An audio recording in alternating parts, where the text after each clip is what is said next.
Good afternoon of you. आज से हम अमेलगमेशन टॉपिक के वीडियोस को अपलोड करना शुरू करेंगे। अमेलगमेशन एक बहुत ही इंपॉर्टेंट चैप्टर है, चाहे वो बीकॉम के एग्जाम्स हो, सीएमए के एग्जाम्स हो, सीए के एग्जाम्स हो, या कोई भी प्रोफेशनल एग्जाम या कोई भी कॉम्पिटिटिव एग्जाम जहां जहां पर अमेलगमेशन सिलेबस में है, वहां वहां पर अमेलगमेशन आप देखेंगे एक बहुत ही इंपॉर्टेंट चैप्टर है। ये टॉपिक मैं पहले बता दूं आपको, सीएस के सिलेबस में नहीं है। मेरे पास कुछ बच्चों के मैसेज आए थे जब हमने इंटरनल रिकंस्ट्रक्शन को अपलोड किया था कि क्या सर इंटरनल रिकंस्ट्रक्शन हमारे सिलेबस में है। इंटरनल रिकंस्ट्रक्शन हो या अमेलगमेशन हो, ये दोनों ही चैप्टर्स जो हैं ना सीएस के न्यू सिलेबस में है ना सीएस के ओल्ड सिलेबस में है। ये सीएस के करिकुलम में अब नहीं है, पहले कभी हुआ करते थे। जो ये रिकॉर्डिंग्स अभी आप देखने वाले हैं ये सीएस की ही रिकॉर्डिंग्स है। पहले कभी सीएस में अमेलगमेशन हुआ करता था, जैसे कि मैंने आपसे कहा था, क्योंकि ऐसे बहुत से बच्चे हैं जो हमसे सीएस की क्लासेस ले रहे हैं और बीकॉम की भी तैयारी कर रहे हैं। अब क्योंकि बीकॉम में तो क्या होता है कि सारे के सारे टॉपिक्स तो कॉमन नहीं है जो सीएस से मैच करें, तो वहां पे कुछ अनकॉमन टॉपिक्स भी हैं, जिसमें से दो टॉपिक बहुत ही इंपॉर्टेंट और फेमस है, इंटरनल रिकंस्ट्रक्शन और अमेलगमेशन। तो मेरे पास रिकॉर्डिंग्स थी और मुझे लगा कि शायद बच्चों का अगर बेनिफिट हो सकता है तो हम उसे अपलोड करवा देते हैं। इंटरनल रिकंस्ट्रक्शन हमने अपलोड करवा दिया है, आप उसको प्लेलिस्ट वाले सेक्शन में देखेंगे। हर एक वीडियो के डिस्क्रिप्शन में जो हमने क्वेश्चन सॉल्व किए होंगे उसका लिंक आपको मिल जाएगा नोट्स का, तो वो क्वेश्चंस आप डाउनलोड कर सकते हैं। आज से जो हम अमेलगमेशन जो अपलोड करना शुरू करेंगे और जितने भी क्वेश्चन हम सॉल्व करेंगे उसका पीडीएफ जो है आपको हर एक वीडियो के डिस्क्रिप्शन में मिल जाएगा। मतलब इसी वीडियो के डिस्क्रिप्शन में आप अमेलगमेशन का जो पीडीएफ है, जो क्वेश्चन हम सॉल्व करने वाले हैं, उसका लिंक आपको मिलेगा, उसको आप डाउनलोड कीजिएगा। अगर आप ये पूरा टॉपिक देखेंगे, प्रॉपर नोटिंग कीजिएगा, नोटिंग में कोई कॉम्प्रोमाइज प्लीज मत करना, और साथ साथ अगर हो सके तो उन पीडीएफ क्वेश्चंस जो पीडीएफ के नोट्स इस वीडियो में है उसको डाउनलोड करवा के प्रिंट आउट निकलवा लीजिएगा उसका, ताकि आपके पास एक रेफरेंस के लिए सारे के सारे नोट्स रहें।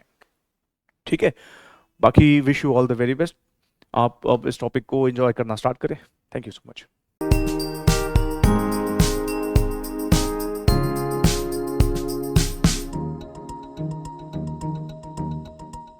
चलिए जी, good afternoon all of you. आज हम जो नया चैप्टर स्टार्ट करने वाले हैं वो चैप्टर मैं पहले बता दूं बहुत बहुत बहुत ज़्यादा इंपॉर्टेंट है हमारे एग्जामिनेशन पॉइंट ऑफ व्यू से। और इस चैप्टर में मतलब टाइम भी अच्छा लगने वाला है। मतलब हम आज एक लेंथी टॉपिक स्टार्ट कर रहे हैं जिसका नाम है अमेलगमेशन। अमेलगमेशन एक ऐसा टॉपिक है जो कि किसी भी और इंपॉर्टेंट चैप्टर की टक्कर का टॉपिक है। मतलब हम अभी एक टॉपिक और पढ़ेंगे, कंसोलिडेशन होल्डिंग कंपनीज का एक टॉपिक पढ़ेंगे, लिक्विडेशन ऑफ कंपनीज भी एक टॉपिक है जो नियरली हर बार आता है। अमेलगमेशन भी एक ऐसा टॉपिक है जो हमारा इंस्टीट्यूट नियरली हर बार पूछता है। और जैसे कि हम हमेशा करते हैं, पहले हम थोड़ा सा लिखने का काम कर लेते हैं और उसके बाद फिर हम इस टॉपिक की डिटेल समझेंगे कि क्या है इस टॉपिक में और हमें कैसे कैसे मूव करना है। ठीक है, पहले हम थोड़ा लिख लेते हैं जैसे हम नॉर्मली हर क्लास में करते हैं। हमारे इंस्टीट्यूट ने इस चैप्टर को अपने स्टडी मटेरियल में इस नाम से दिया हुआ है। मतलब अगर आप स्टडी मैट भी देखने का मन रखते हैं तो कॉर्पोरेट रीस्ट्रक्चरिंग नाम से एक चैप्टर आपको दिखेगा हमारे इंस्टीट्यूट के स्टडी मैट में। इस चैप्टर के अंदर हमारे इंस्टीट्यूट ने दो चैप्टर डाले हुए हैं। इंटरनल रिकंस्ट्रक्शन, वो हम as a separate chapter deal करेंगे, और दूसरा अमेलगमेशन। फिलहाल मैं कॉर्पोरेट रीस्ट्रक्चरिंग वर्ड लिख रहा हूं यहां पर। कॉर्पोरेट रीस्ट्रक्चरिंग जो है, इसमें हमारे इंस्टीट्यूट ने दो बातें बोली हैं। हम एक्विजिशन करेंगे एक कॉर्पोरेट कंसर्न का। एक्विजिशन करेंगे किसका? कॉर्पोरेट कंसर्न का। और फिर हमें सीखना है acquisition of a non corporate concern. Acquisition of a non corporate concern. ठीक है जी।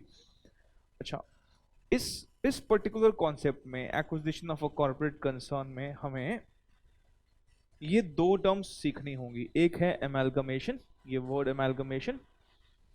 दूसरा है एब्जॉर्प्शन।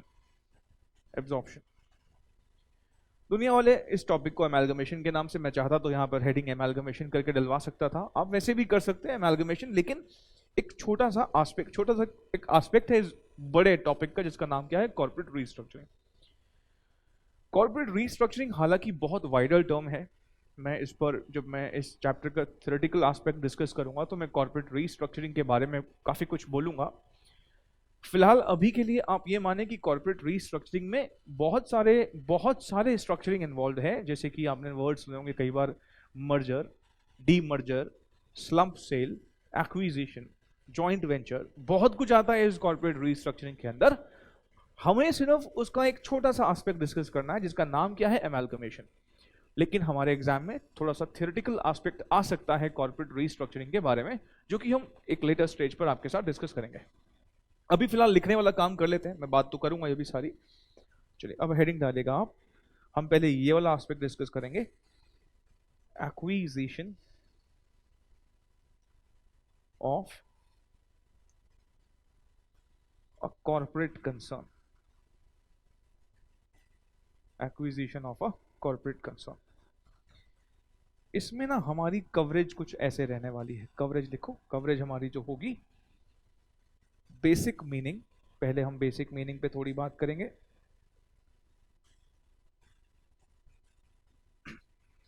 फिर हम एक इसमें जो अगला कॉन्सेप्ट करने वाले हैं वो है कैलकुलेशन ऑफ परचेज कंसिडरेशन।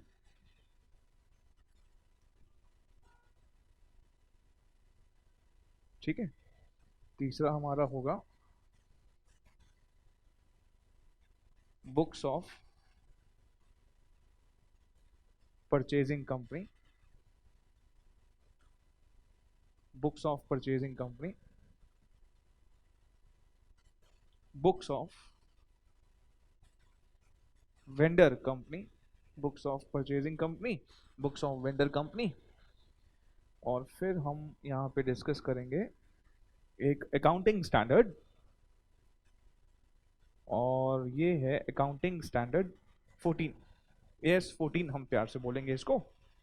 हम एक AS 14 भी डिस्कस करेंगे, अकाउंटिंग स्टैंडर्ड 14 भी डिस्कस करेंगे। ठीक है, अच्छा अब मैंने पहले जैसे मैंने कहा हम थोड़ा लिख रहे हैं, हम पहले बात कर लेते हैं थोड़ी सी लिखने की बेसिक मीनिंग के ऊपर। बेसिक मीनिंग लिखिएगा, एमैलगमेशन। एमैलगमेशन,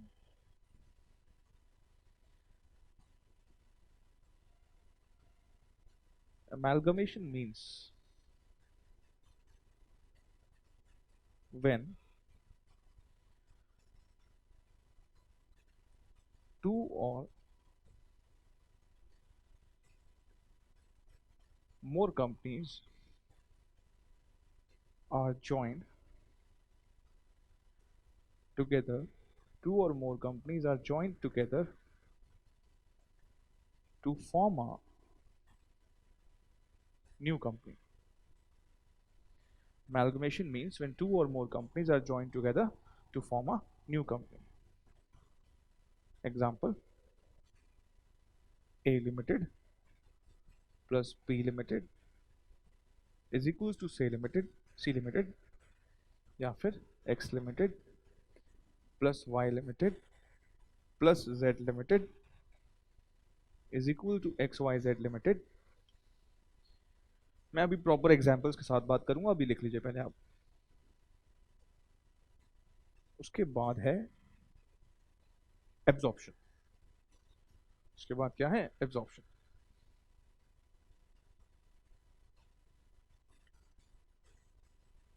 एब्जॉर्प्शन मींस when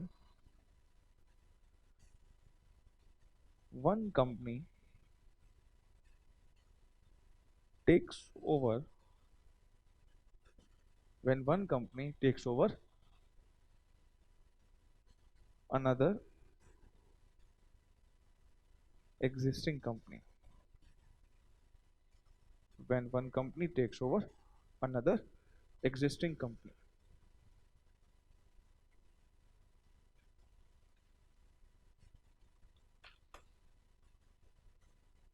ठीक है, और इसका नीचे एग्जाम्पल लिखेगा, example A limited plus B limited. Page बदल दो, लिख रहे हो लिख लो पहले 2 मिनट, कोई बात नहीं। A limited plus B limited is equals to A limited, और A limited plus B limited plus C limited is equals to B limited. ठीक है, और लिख लो उसे, फिर हम एक साथ बात करते हैं। पेज बदल देता हूं मैं, और अब ये लिखने के बाद फिर अब थोड़ी सी देर आप आराम से बैठेगा और मैं आपको ये पूरा एक्सप्लेन कर दूंगा। ठीक है, ये नोट कर लो आप।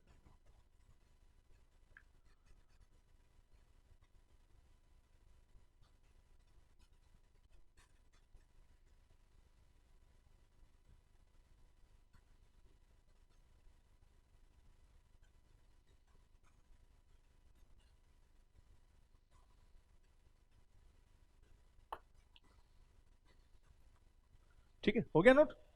बदलो, बदल दो सर। ठीक है, ये एब्जॉर्प्शन के दो एग्जांपल्स हैं। मैं अभी रियल लाइफ प्रैक्टिकल एग्जांपल आपके साथ शेयर करूंगा, इसको नोट कर लो आप।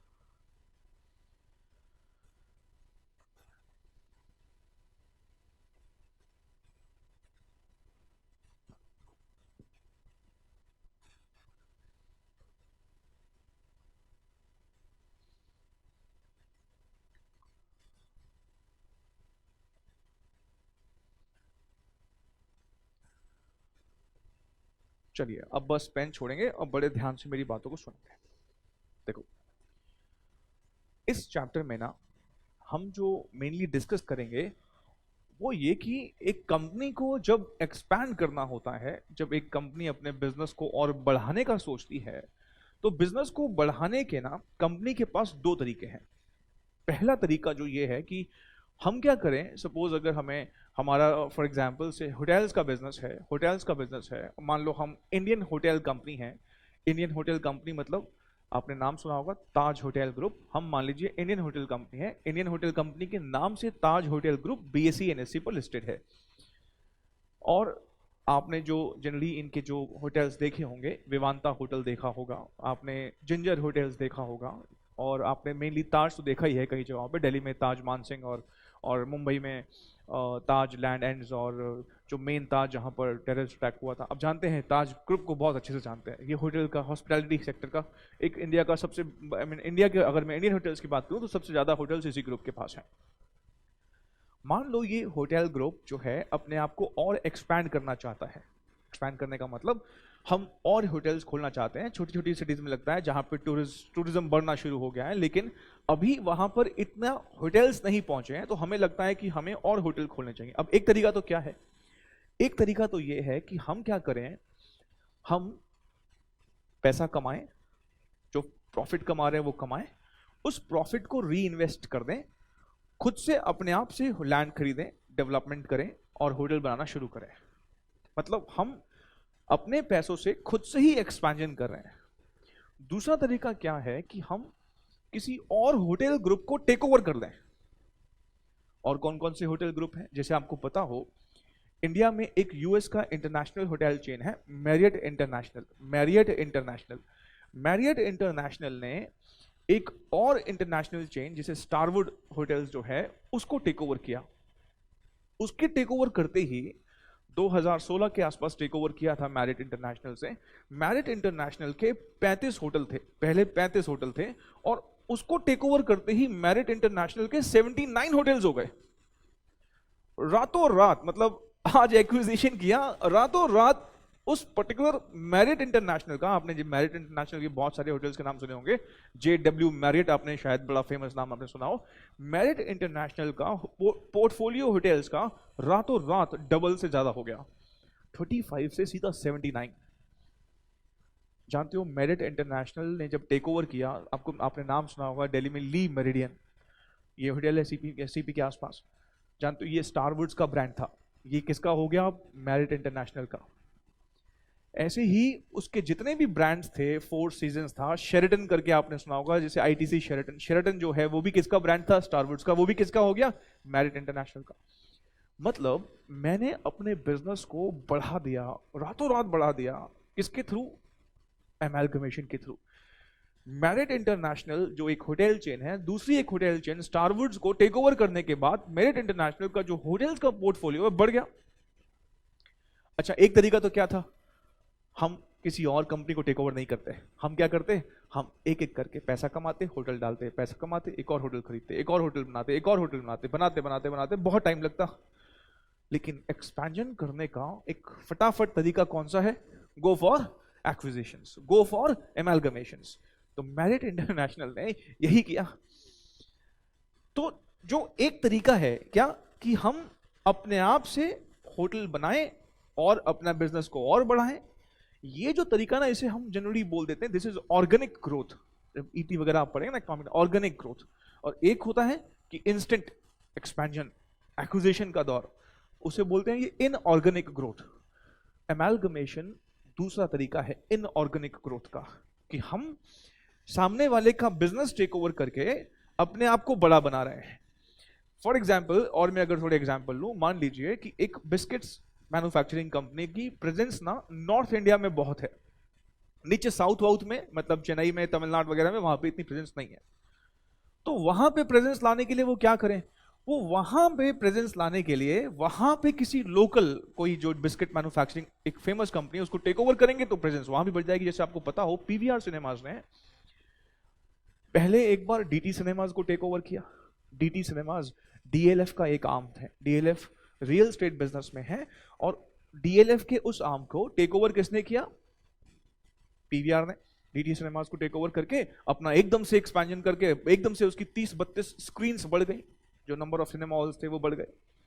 अभी रिसेंटली पीवीआर सिनेमाज ने एक सत्यम सिनेमाज करके एक चेन है, सत्यम STY नहीं THYAM, साउथ की एक बहुत फेमस चेन है सिनेमा हॉल्स की, उसको टेक ओवर कर लिया।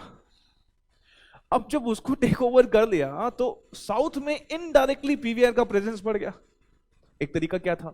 पीवीआर वहां जाता, सत्यम को टक्कर देता, सत्यम THYAM ना, सत्यम सिनेमा उसको टेक ओवर टक्कर देता, वहां पे अपने एक एक करके मॉल खोलता, उसमें लेकिन लगता टाइम।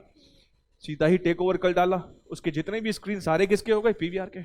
तो आप कह सकते हो कि ये एमालगमेशन जो है ना, ये बेसिकली एक्सपेंशन करने का ना एक रूट है, बिजनेस को बढ़ाने का एक रूट है। मैं अपने बिजनेस को एक्सपैंड कर रहा हूं, ये एक्सपेंशन का एक रूट है। क्या? एमालगमेशंस। तो हम अब जो ये टर्म्स लिखे बैठे हैं, वो मैं बताने से पहले मैं आपको ये बताऊं कि यहां पर हम अपने बिजनेस को बढ़ाने का एक तरीका है कि मैं सामने वाले किसी बिजनेस को टेक ओवर कर लूं, एमालगमेट कर लूं अपने साथ। ये जो दो टर्म्स हमने पढ़ी, एमालगमेशन और एब्सॉर्प्शन, जैसे कि मैंने भी एग्जाम्पल दिए, आपको मैं और एग्जाम्पल्स देता हूं। आपने एक फार्मास्यूटिकल कंपनी का नाम सुना होगा, ग्लैक्सोस्मिथक्लाइन, सुना है? ये फार्मास्यूटिकल कंपनी है, राइट? ग्लैक्सोस्मिथक्लाइन। जानते हो ये ना दो कंपनीज को मिलके बनाई गई थी, ग्लैक्सो और स्मिथक्लाइन। ये एक्चुअली में दो कंपनीज को मिलके बनाई गई थी। आप कह सकते हो ए ने और बी ने मिलके क्या बना दिया? ए बी बना दिया। ए ने और बी ने मिलके क्या बना दिया? ए बी बना दिया। This is the perfect example of amalgamation. किसका एग्जाम्पल है? एमालगमेशन का। आपने और नाम सुने होंगे, मैं बताता हूं आपको। आपने एक और नाम सुना होगा, एलजी। कुछ लोगों को लगता है इसका फुल फॉर्म लिविंग गुड है, ऐसा नहीं है। एलजी जो है वो भी दो कंपनीज से मिलके बनी, लकी, गोल्ड स्टार। लकी और गोल्ड स्टार दो कंपनी थी, उनको मिलके बना, उसको शॉर्ट फॉर्म कर दिया एलजी। लेकिन लकी अलग कंपनी थी, गोल्ड स्टार अलग कंपनी, दोनों मिलके क्या बनाया? एलजी। ये दोनों एग्जाम्पल्स जानते हो किसके हैं? ये दोनों एग्जाम्पल्स हैं एमालगमेशन के। एमालगमेशन में बेसिकली क्या होता है कि दो कंपनीज मिलकर एक नया ही एंटिटी क्रिएट करती हैं, अपने पुराने एग्जिस्टेंस को छोड़ देती हैं, अपने पुराने नाम को छोड़ के एक नया नाम क्रिएट करती हैं और एक नया एंटिटी क्रिएट करती हैं। जानते हो दुनिया वाले क्या बोलेंगे? दुनिया वाले बोलेंगे कि ग्लैक्सोस्मिथक्लाइन ने ग्लैक्सो का और स्मिथक्लाइन का बिजनेस टेक ओवर कर दिया, एबी ने ए का और बी का बिजनेस टेक ओवर कर दिया, लकी और गोल्ड स्टार ने अपने बिजनेस को बेच दिया एलजी को, या एलजी ने टेक ओवर कर लिया किसको? लकी को और गोल्ड स्टार को। ये वाला किसका केस है? एग्जाम्पल किसका है? एमालगमेशन का।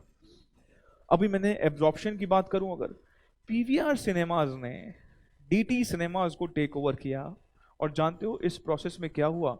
इस प्रोसेस में डीटी सिनेमाज का एग्जिस्टेंस खत्म हो गया, पीवीआर पीवीआर रह गया। पीवीआर ने डीटी सिनेमाज को अपने अंदर ना एब्जॉर्ब कर लिया। क्या कर लिया? अपने अंदर एब्जॉर्ब कर लिया। एब्जॉर्प्शन का केस हुआ। आपने एक और बड़ा इंपॉर्टेंट, बड़ा फेमस सुना होगा, कोटक बैंक ने आईएनजी व्यासा को टेक ओवर कर लिया। Kotak plus ING Vysya is equals to क्या हुआ? कोटक। ये भी किसका केस है? ये भी किसका केस है? एब्जॉर्प्शन का। आप अगर देखेंगे तो ये जो है ना, ये वाले दो एग्जांपल्स जो मैंने लिए, ये किसके एग्जांपल्स लिए? ये मैंने दो एग्जांपल्स लिए एब्जॉर्प्शन के। अब हमें मेनली क्या करना है? देखो, एमालगमेशन हो या एब्जॉर्प्शन हो, ये डिफरेंस ना एक मर्चेंट बैंकर के लिए या किसी लीगल एडवाइजर के लिए क्रिएट हो सकता है, लेकिन जहां तक सवाल एक अकाउंटेंट का है, हम यहां पर अकाउंटिंग करने बैठे हैं, जहां तक सवाल एक अकाउंटेंट का है, एक अकाउंटेंट के लिए ये बात मैटर ही नहीं करती कि एमालगमेशन का केस है या एब्जॉर्प्शन का केस है, या फिर कोई अगर और तीसरी चीज एक एक्सटर्नल रिकंस्ट्रक्शन भी होती है या उसका केस है। हमें मेनली एक्सटर्नल रिकंस्ट्रक्शन पे फोकस नहीं करना है, हमें मेनली दो चीजों पर फोकस करना है। किस पर? एमालगमेशन, एब्जॉर्प्शन पर। एक्सटर्नल रिकंस्ट्रक्शन के प्रैक्टिकल एस्पेक्ट हमारे सिलेबस में नहीं है। हमारे सिलेबस में किसके एस्पेक्ट्स हैं? एमालगमेशन के और एब्जॉर्प्शन के। एमालगमेशन हो या एब्जॉर्प्शन हो, एक अकाउंटेंट के लिए दोनों ही टर्म्स रिलेवेंट नहीं है। उसके लिए क्या इंपॉर्टेंट है? उसके लिए ये इंपॉर्टेंट है कि बिजनेस को खरीदने वाला कौन है और बिजनेस को बेचने वाला कौन है, परचेजर कौन है और वेंडर कौन है। अगर आप देखोगे तो इस एग्जाम्पल में पीवीआर जो है वो परचेजर है और बेचने वाला कौन है? DT cinemas. कोटक कौन है? परचेजर है, और बेचने वाला कौन है? आईएनजी व्यासा ने अपना बिजनेस बेचा, वेंडर है ये। एमालगमेशन में देखा जाए तो दो वेंडर हैं, लक्की भी गया, गोल्ड स्टार भी गया, और मिलके परचेज किसने किया? हम बोलेंगे, ऐसा बोला जाएगा, एलजी ने परचेज किया लकी को, गोल्ड स्टार को। ग्लैक्सोस्मिथक्लाइन ने परचेज किया किसको? ग्लैक्सो को। ये दोनों कौन है? ये दोनों वेंडर हैं, ये दोनों वेंडर हैं। समझ रहे हो मेरी बात? अल्टीमेटली ना अकाउंटेंट को ना ये दो पार्टीज चाहिए, खरीदने वाला बताओ, बेचने वाला बताओ।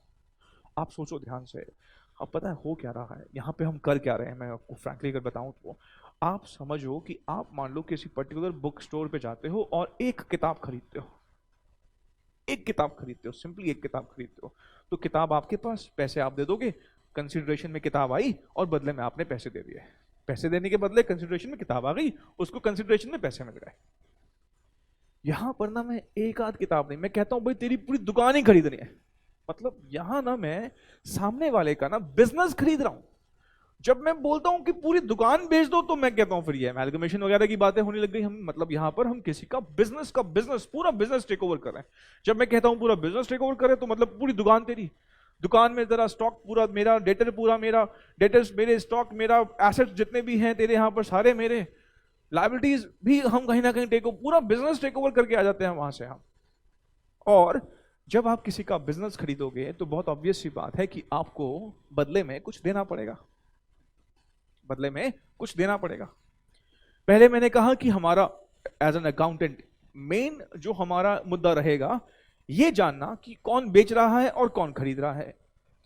ये जानने के बाद ये भी तो जानना मुद्दा है कि किस प्राइस पे खरीदा और बेचा जा रहा है। अगर आप सामने वाले का बिजनेस खरीदने जाओगे तो बिजनेस जब खरीदोगे तो बदले में कुछ पैसे दोगे, मतलब कुछ कंसीडरेशन दोगे, जिसे मैं बोलूंगा क्या? Purchase consideration. हमारे लिए हमारे सिलेबस में ये तीन चीजें हैं जो सबसे ज्यादा इंपॉर्टेंट है, और इन्हीं तीन में से किसी एक पर क्वेश्चन आएगा जनरली।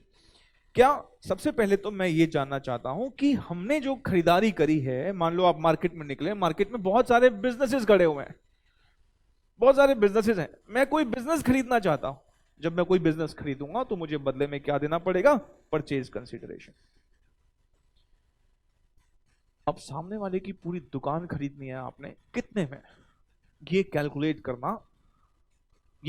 करना बहुत जरूरी है, और इसको कैलकुलेट करने के लिए हमें लगभग 2 क्लासेस लग जाएंगी। मतलब मैं आज की क्लास सिर्फ पीसी पे बात करता रहूंगा, पीसी प्यार से बुलाएंगे इसको, और अगली पूरी क्लास भी हम परचेज कंसिडरेशन पर ही बात करते रहेंगे। मतलब हमें पहली 2 क्लासेस तो ये समझने में लग जाएगा कि कितने में बिजनेस हम खरीद रहे हैं। ये कुछ इस तरीके से है कि आप जब किसी मार्केट में जाते हो, कहते हो बुक खरीदनी है, कैलकुलेटर खरीदना है, तो पहला क्या पूछोगे? भैया कितने का? कंसिडरेशन पूछोगे ना, कितना देना है। तय हो गया, तय हो गया, आपने पैसे दिए, बदले में सामान ले आए। अब जब सामान लेके आओगे तो आपको अपने घर में जब वो लेके आओगे तो रिकॉर्डिंग तो करनी पड़ेगी आपको भी। आपको क्या करनी पड़ेगी? रिकॉर्डिंग तो करनी पड़ेगी। अब जब वो रिकॉर्डिंग करोगे, खरीदने वाला भी रिकॉर्डिंग करेगा और बेचने वाला भी रिकॉर्डिंग करेगा, इसलिए हमें परचेजर की बुक्स भी सीखनी पड़ेगी, जो खरीद के लाया है बिजनेस, और जिसने बेचा है वो भी रिकॉर्ड करेगा, वेंडर भी रिकॉर्ड करेगा। ये तो एक चीज की बात हो गई, खरीदने वाला करेगा, मान लो एसेट कोई लेके आया, एसेट टू बैंक, दूसरा वाले भी करेगा बैंक टू सेल। लेकिन ये तो चलो, हम तो यहाँ पे एक एसेट थोड़ी खरीद रहे हैं, हम तो यहाँ पे पूरा बिजनेस ही खरीद रहे हैं। तो जो भी करो, बिजनेस पूरा भी खरीदोगे तो खरीदने वाले को भी रिकॉर्ड करना पड़ेगा और बेचने वाले को भी रिकॉर्ड करना पड़ेगा। हमें फिर अगली 2 क्लासेस, 2 से 3 क्लासेस, ज्यादा 2 क्लासेस तो कम से कम इसको समझने में लग जाएंगी, परचेजिंग कंपनी की कैसे हमें एंट्रीज करनी है। 2 क्लासेस हमें कम से कम इसमें लगेंगी, 2 से 3 क्लासेस कम से कम इसमें लगेंगी, मतलब 5 मान के चलूं, 1.5 क्लास लगभग इसमें लग जाएगी, 1.5 क्लासेस वेंडर कंपनी की बुक्स में। और फिर हम बाद में लास्ट में AS14 के ऊपर भी लगभग हमारी 1 क्लास खत्म हो जाएगी। मतलब आप मान के चलो 2 क्लासेस इसमें, 3 क्लासेस लगभग इसमें, 1.5 क्लास इसमें, और अगर मैं सपोज यहाँ पे 1 क्लास भी बोलता हूँ तो लगभग 3 और 2 5 6 कितना हो गया, नियरली 7.5 to 8 क्लासेस का ये चैप्टर है और बहुत ही इंपॉर्टेंट चैप्टर है। हम आज शुरू करने जा रहे हैं परचेज कंसिडरेशन कैसे निकलता है, और हमारी पूरी क्लास सिर्फ और सिर्फ परचेज कंसिडरेशन को निकलने में ही लग जाएगी। और ये इतनी इंपॉर्टेंट कैलकुलेशन है कि आगे की जो 2 चीजें ना, परचेजिंग कंपनी की किताबें और वेंडर कंपनी की किताबें, ये जब हम करना शुरू करेंगे तो इसमें भी चाहिए होगा ये।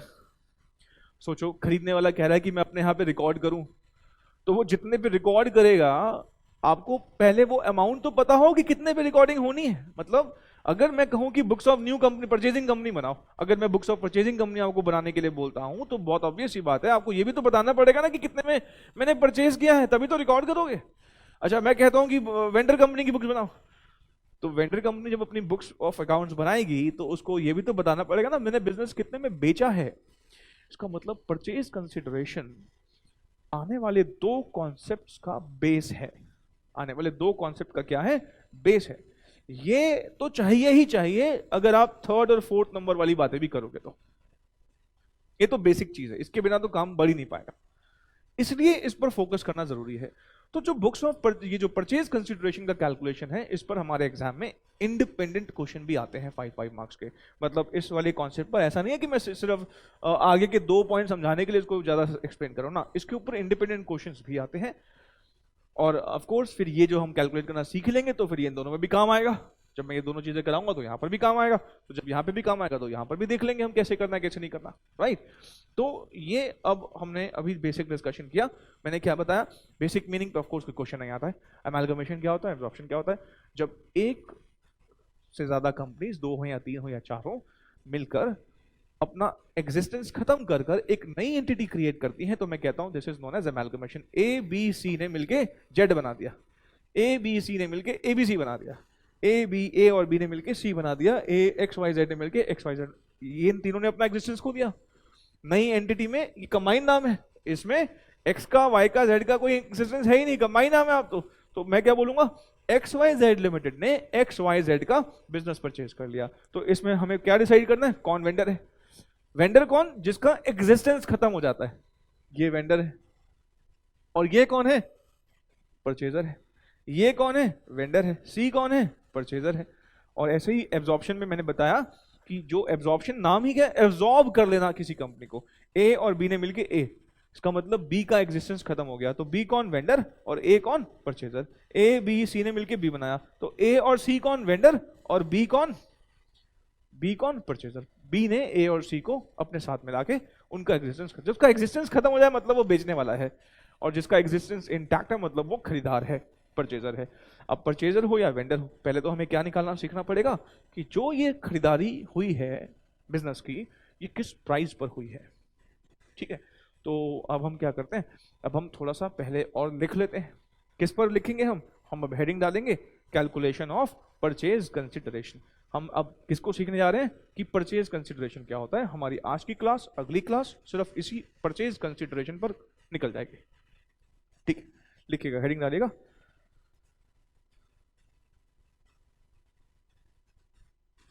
Calculation of purchase consideration. ठीक है, चलिए, इस चीज को कैलकुलेट करने के, इस चीज को कैलकुलेट करने के दो तरीके हैं, नेट एसेट मेथड और नेट पेमेंट मेथड। दो तरीके से हम निकालेंगे पीसी। ठीक है, अच्छा मैं ये भी बता देता हूं, इसको ना प्रेफर करना है, फर्स्ट प्रेफरेंस इसकी रखेंगे हम, इसकी ना सेकंड प्रेफरेंस रहेगी। क्या रहेगी, सेकंड प्रेफरेंस रहेगी। इसकी फर्स्ट प्रेफरेंस रहेगी और इसकी सेकंड प्रेफरेंस रहेगी। तो देखो, प्रेफरेंस प्रेफरेंस तो बात की बात है, पहले तो हमें क्या करना पड़ेगा, पहले पता तो हो क्या कि ये मेथड्स हैं क्या, इससे कैसे निकलता है परचेज कंसिडरेशन। तो प्रेफरेंस तो बात की बात है। मैं अब अगला 1 घंटा करीब शायद आपके साथ पहले इस वाले मेथड पर बात करूंगा। ये हम जब समझ लेंगे फिर हम इस वाले मेथड पर आएंगे। फिर जब हम दोनों कर देंगे तो मैं आपको बताऊंगा कि कौन सा ज्यादा लॉजिकल है, कौन सा ज्यादा लॉजिकल है। ऑफ कोर्स मैं इसको फर्स्ट प्रेफरेंस दे रहा हूं, दैट मींस ये ज्यादा लॉजिकल होना चाहिए। ठीक है, बाकी कंपैरिजन बाद में करेंगे, पहले दोनों पता तो हो। नहीं, आपको अगर हाथी और घोड़े में कंपैरिजन करना हो तो पहले ये पता तो हो कि हाथी कैसा दिखता है और घोड़ा कैसा दिखता है, तभी तो कंपैरिजन। आपने कभी आज तक हाथी और घोड़ा देखा ही नहीं, मैं कह रहा हूं बताओ कंपैरिजन करके। अरे सर पहले बताओ तो सही, हाथी दिखता कैसा है, घोड़ा कैसा दिखता है, फिर हम बता पाएंगे ना हाथी घोड़े का कंपैरिजन क्या है। हाथी का साइज बड़ा होता है, हाथी के दांत बाहर निकले होते हैं, घोड़े के दांत बाहर नहीं, मतलब कंपैरिजन तो बात की बात है ना। फिर प्रेफर कौन सा करना चाहिए, ये भी बात की, ये भी बात की बात है, पहले पता तो होगी फिर देखा जाएगा प्रेफरेंस कौन सा कब करना चाहिए, कैसे करना चाहिए। आइए, तो हम ऐसा करते हैं, पहले हम नेट एसेट मेथड के बारे में लिख लेते हैं।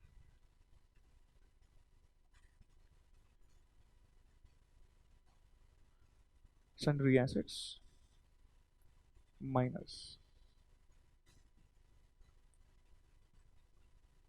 external liabilities, sundry assets minus external liabilities,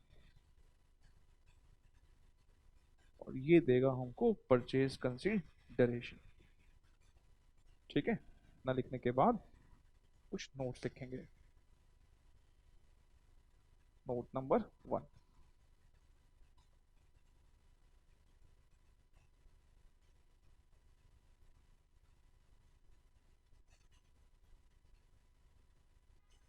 all the assets are considered at agreed values or market values. Note number 2,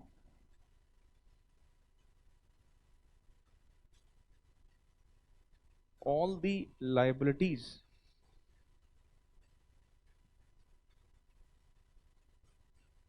are considered at settlement values oblique payable values। ठीक है, note number 3, if market values oblique settlement values are not given, comma, then consider book values,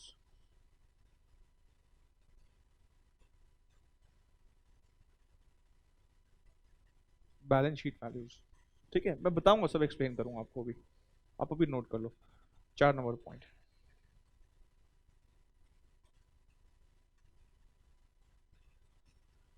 examples of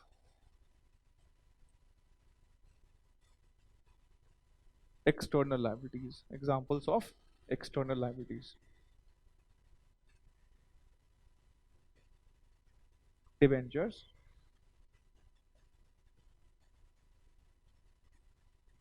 term loan,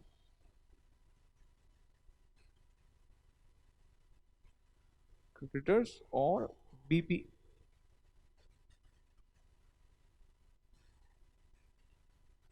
public deposits और bonds। ठीक है, चलिए इसको note करो, मैं फिर बदलूं पेज, इसको नोट कर लीजिएगा।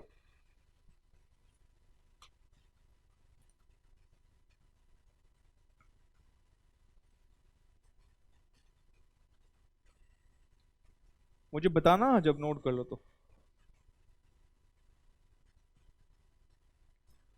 चलो शायद हो रहा है कुछ बच्चों का, अभी कोई बात नहीं, नोट कर लो, मैं वेट करूंगा आपका, डोंट वरी, मैं ऐसे नहीं बोलना शुरू करूंगा, पहले इतना नोट कर लो, मैं फिर बदलता हूँ page. Equity share capital, preference share capital and reserves are not to be deducted, are not to be deducted, as these funds relates to owners of the company।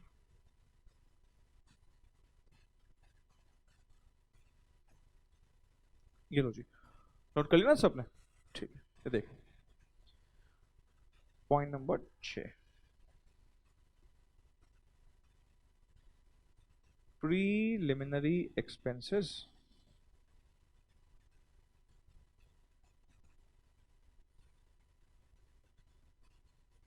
discount on issue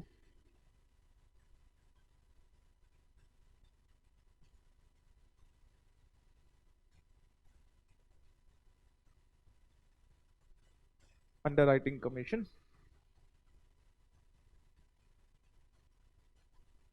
and other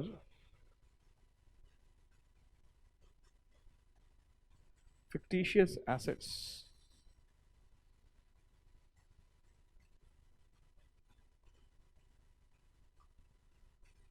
should not be included in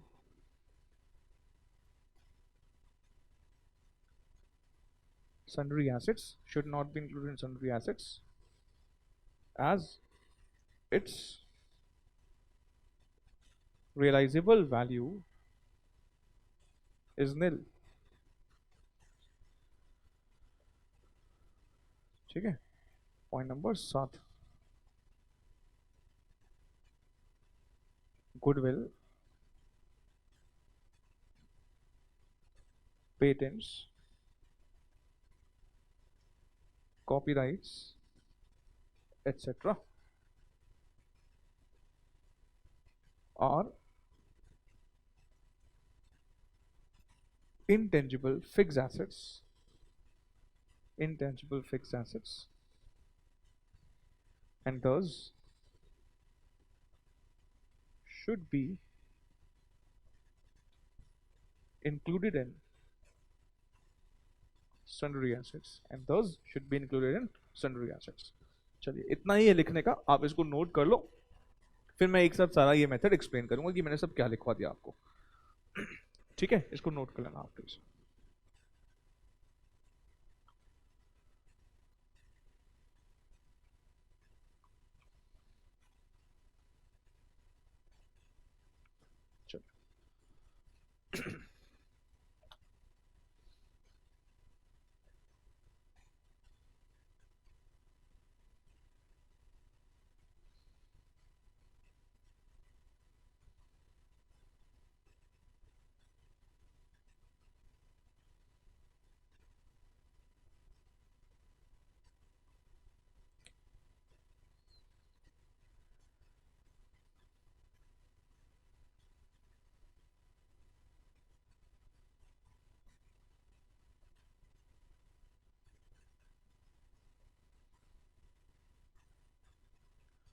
देख लिया कितने बच्चों का रहता है? अरे लिखो लिखो जल्दी करो फटाफट। एक ही बार लिखा है ना, बार बार थोड़ी लिखना। एक ही बार लिख रहे हो, ठीक है लिखो लिखो लिखो जल्दी करो फटाफट करो। जिन जो नहीं लिख पा रहे ना अभी थोड़ा ध्यान से, हाँ स्पीड भी थोड़ा ध्यान रखो, पेपर थोड़ा सा एग्जाम में कहीं छूटे ना आपका। स्पीड घर पे ही डेवलप करने की कोशिश करो, ऐसे तो दिक्कत हो जाएगी एग्जाम में।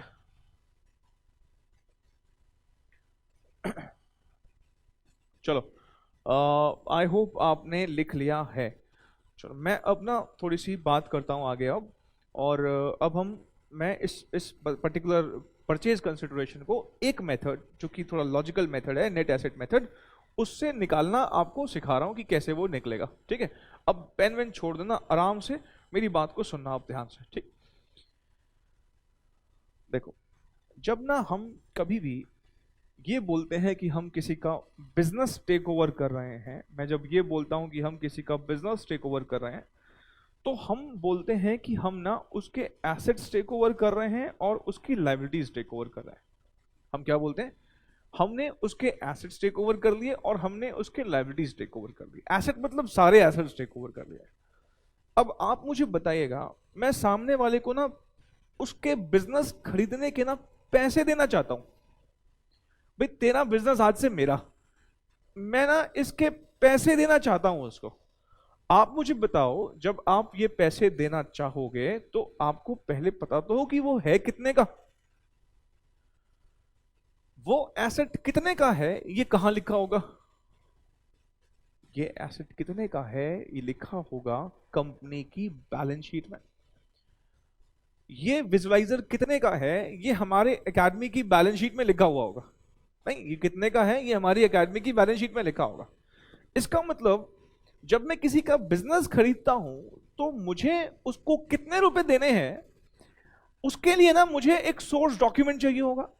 और बैलेंस शीट से बेहतर कोई डॉक्यूमेंट है नहीं, बिकॉज जब मैं कहता हूं मैं एसेट और लायबिलिटीज, आप बचपन से बताओ एसेट लायबिलिटीज कहां शो करते आ रहे हो? प्रॉफिट एंड लॉस अकाउंट में कि बैलेंस शीट में? ऑफ कोर्स बैलेंस शीट में।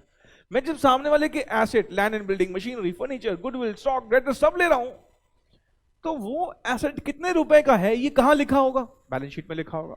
इसका मतलब इस वाले मेथड के लिए, नाम ही क्या है, नेट एसेट मेथड, इस वाले मेथड के लिए मुझे सबसे पहले तो एक बैलेंस शीट चाहिए। अच्छा, किसकी बैलेंस शीट चाहिए होगी बताओ? खरीदने वाले की कि बेचने वाले की? पीवीआर ने डीटी सिनेमाज को टेक ओवर करने का सोचा तो किसकी बैलेंस शीट चाहिए, पीवीआर की, डीटी की? सर डीटी को खरीद रहे हैं, डीटी सिनेमाज की चाहिए होगी। अभी मैंने कहा कि मैरिट इंटरनेशनल होटल चेन ने स्टारवुड्स होटल चेन को टेक ओवर कर लिया, तो किसकी बैलेंस शीट चाहिए होगी? स्टारवुड्स की। इसका मतलब यह कि हमें बैलेंस शीट चाहिए होती है। और बैलेंस शीट भी पता है किसकी चाहिए होती है? वेंडर की। वेंडर मतलब सेलर की। सेलर की बैलेंस शीट चाहिए होती है। अब सपोज जिसका बिजनेस हम टेक ओवर कर रहे हैं उसकी बैलेंस शीट में ऐसे ऐसे कुछ लिखा हुआ है, देखना। Land and building, plant and machinery, furniture, fixture, debtors, stock, मान लो ये सब लिखा हुआ है। लैंड एंड बिल्डिंग मान लीजिए 100, सपोज ये सारी फिगर्स करोड़ में, ठीक है, 100 करोड़। ये है मान लीजिए 50 करोड़, ये मान लीजिए है 30 करोड़, डेटर्स मान लीजिए 20 करोड़ के हैं, और स्टॉक मान लीजिए हमारे पास 40 करोड़ का है। टोटल करके बताओ, 150, 180, 200, 240, 240।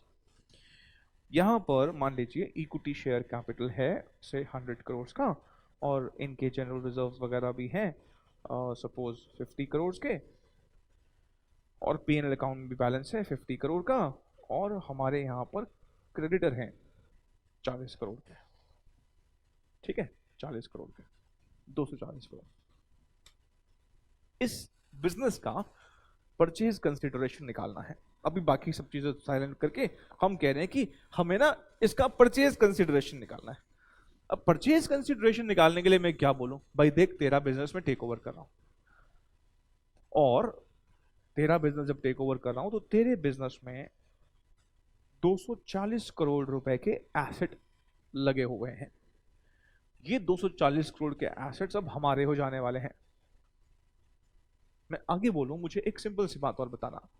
जब किसी का बिजनेस आप टेक ओवर करोगे तो किससे बात करने जाओगे? उनके क्रेडिटर से कि उसके मालिकों से? मालिकों से। मालिक कौन होते हैं? Equity share holder. मालिक कौन होते हैं किसी बिजनेस में? एक कंपनी की बात करो, मालिक कौन होते हैं? इक्विटी शेयर होल्डर होते हैं सर, बिल्कुल इक्विटी शेयर होल्डर होते हैं। हम अकाउंट्स में प्रेफरेंस शेयर होल्डर्स को भी मालिक ही मानते हैं। मतलब वैसे सही मायनों में ना बताऊं ना, प्रैक्टिकली प्रेफरेंस वालों के पास कोई मालिकों का दर्जा होता नहीं है, लेकिन इस चैप्टर के पर्पस के लिए हम प्रेफरेंस वालों को भी और इक्विटी वालों को भी मालिकों का ही दर्जा देते हैं। किसका दर्जा देते हैं? मालिकों का ही दर्जा देते हैं, हम मालिक ही मानते हैं उनको। मान लो मुझे रिलायंस इंडस्ट्रीज से 10 लाख रुपए लेने हैं। मैं मुकेश जसवानी, मुझे 10 लाख रुपए लेने हैं। मुकेश जसवानी नाम है मेरा, 10 लाख रुपए लेने हैं। आप मुझे बताओ, अगर किसी को रिलायंस इंडस्ट्रीज का बिजनेस खरीदना है तो मुकेश अंबानी से बात करे कि मुकेश जसवानी से बात करे? बताओ, मुकेश अंबानी से बात करे या मुकेश जसवानी से बात करे? ऑफ कोर्स किससे बात करनी पड़ेगी? मुकेश अंबानी से। क्यों भाई?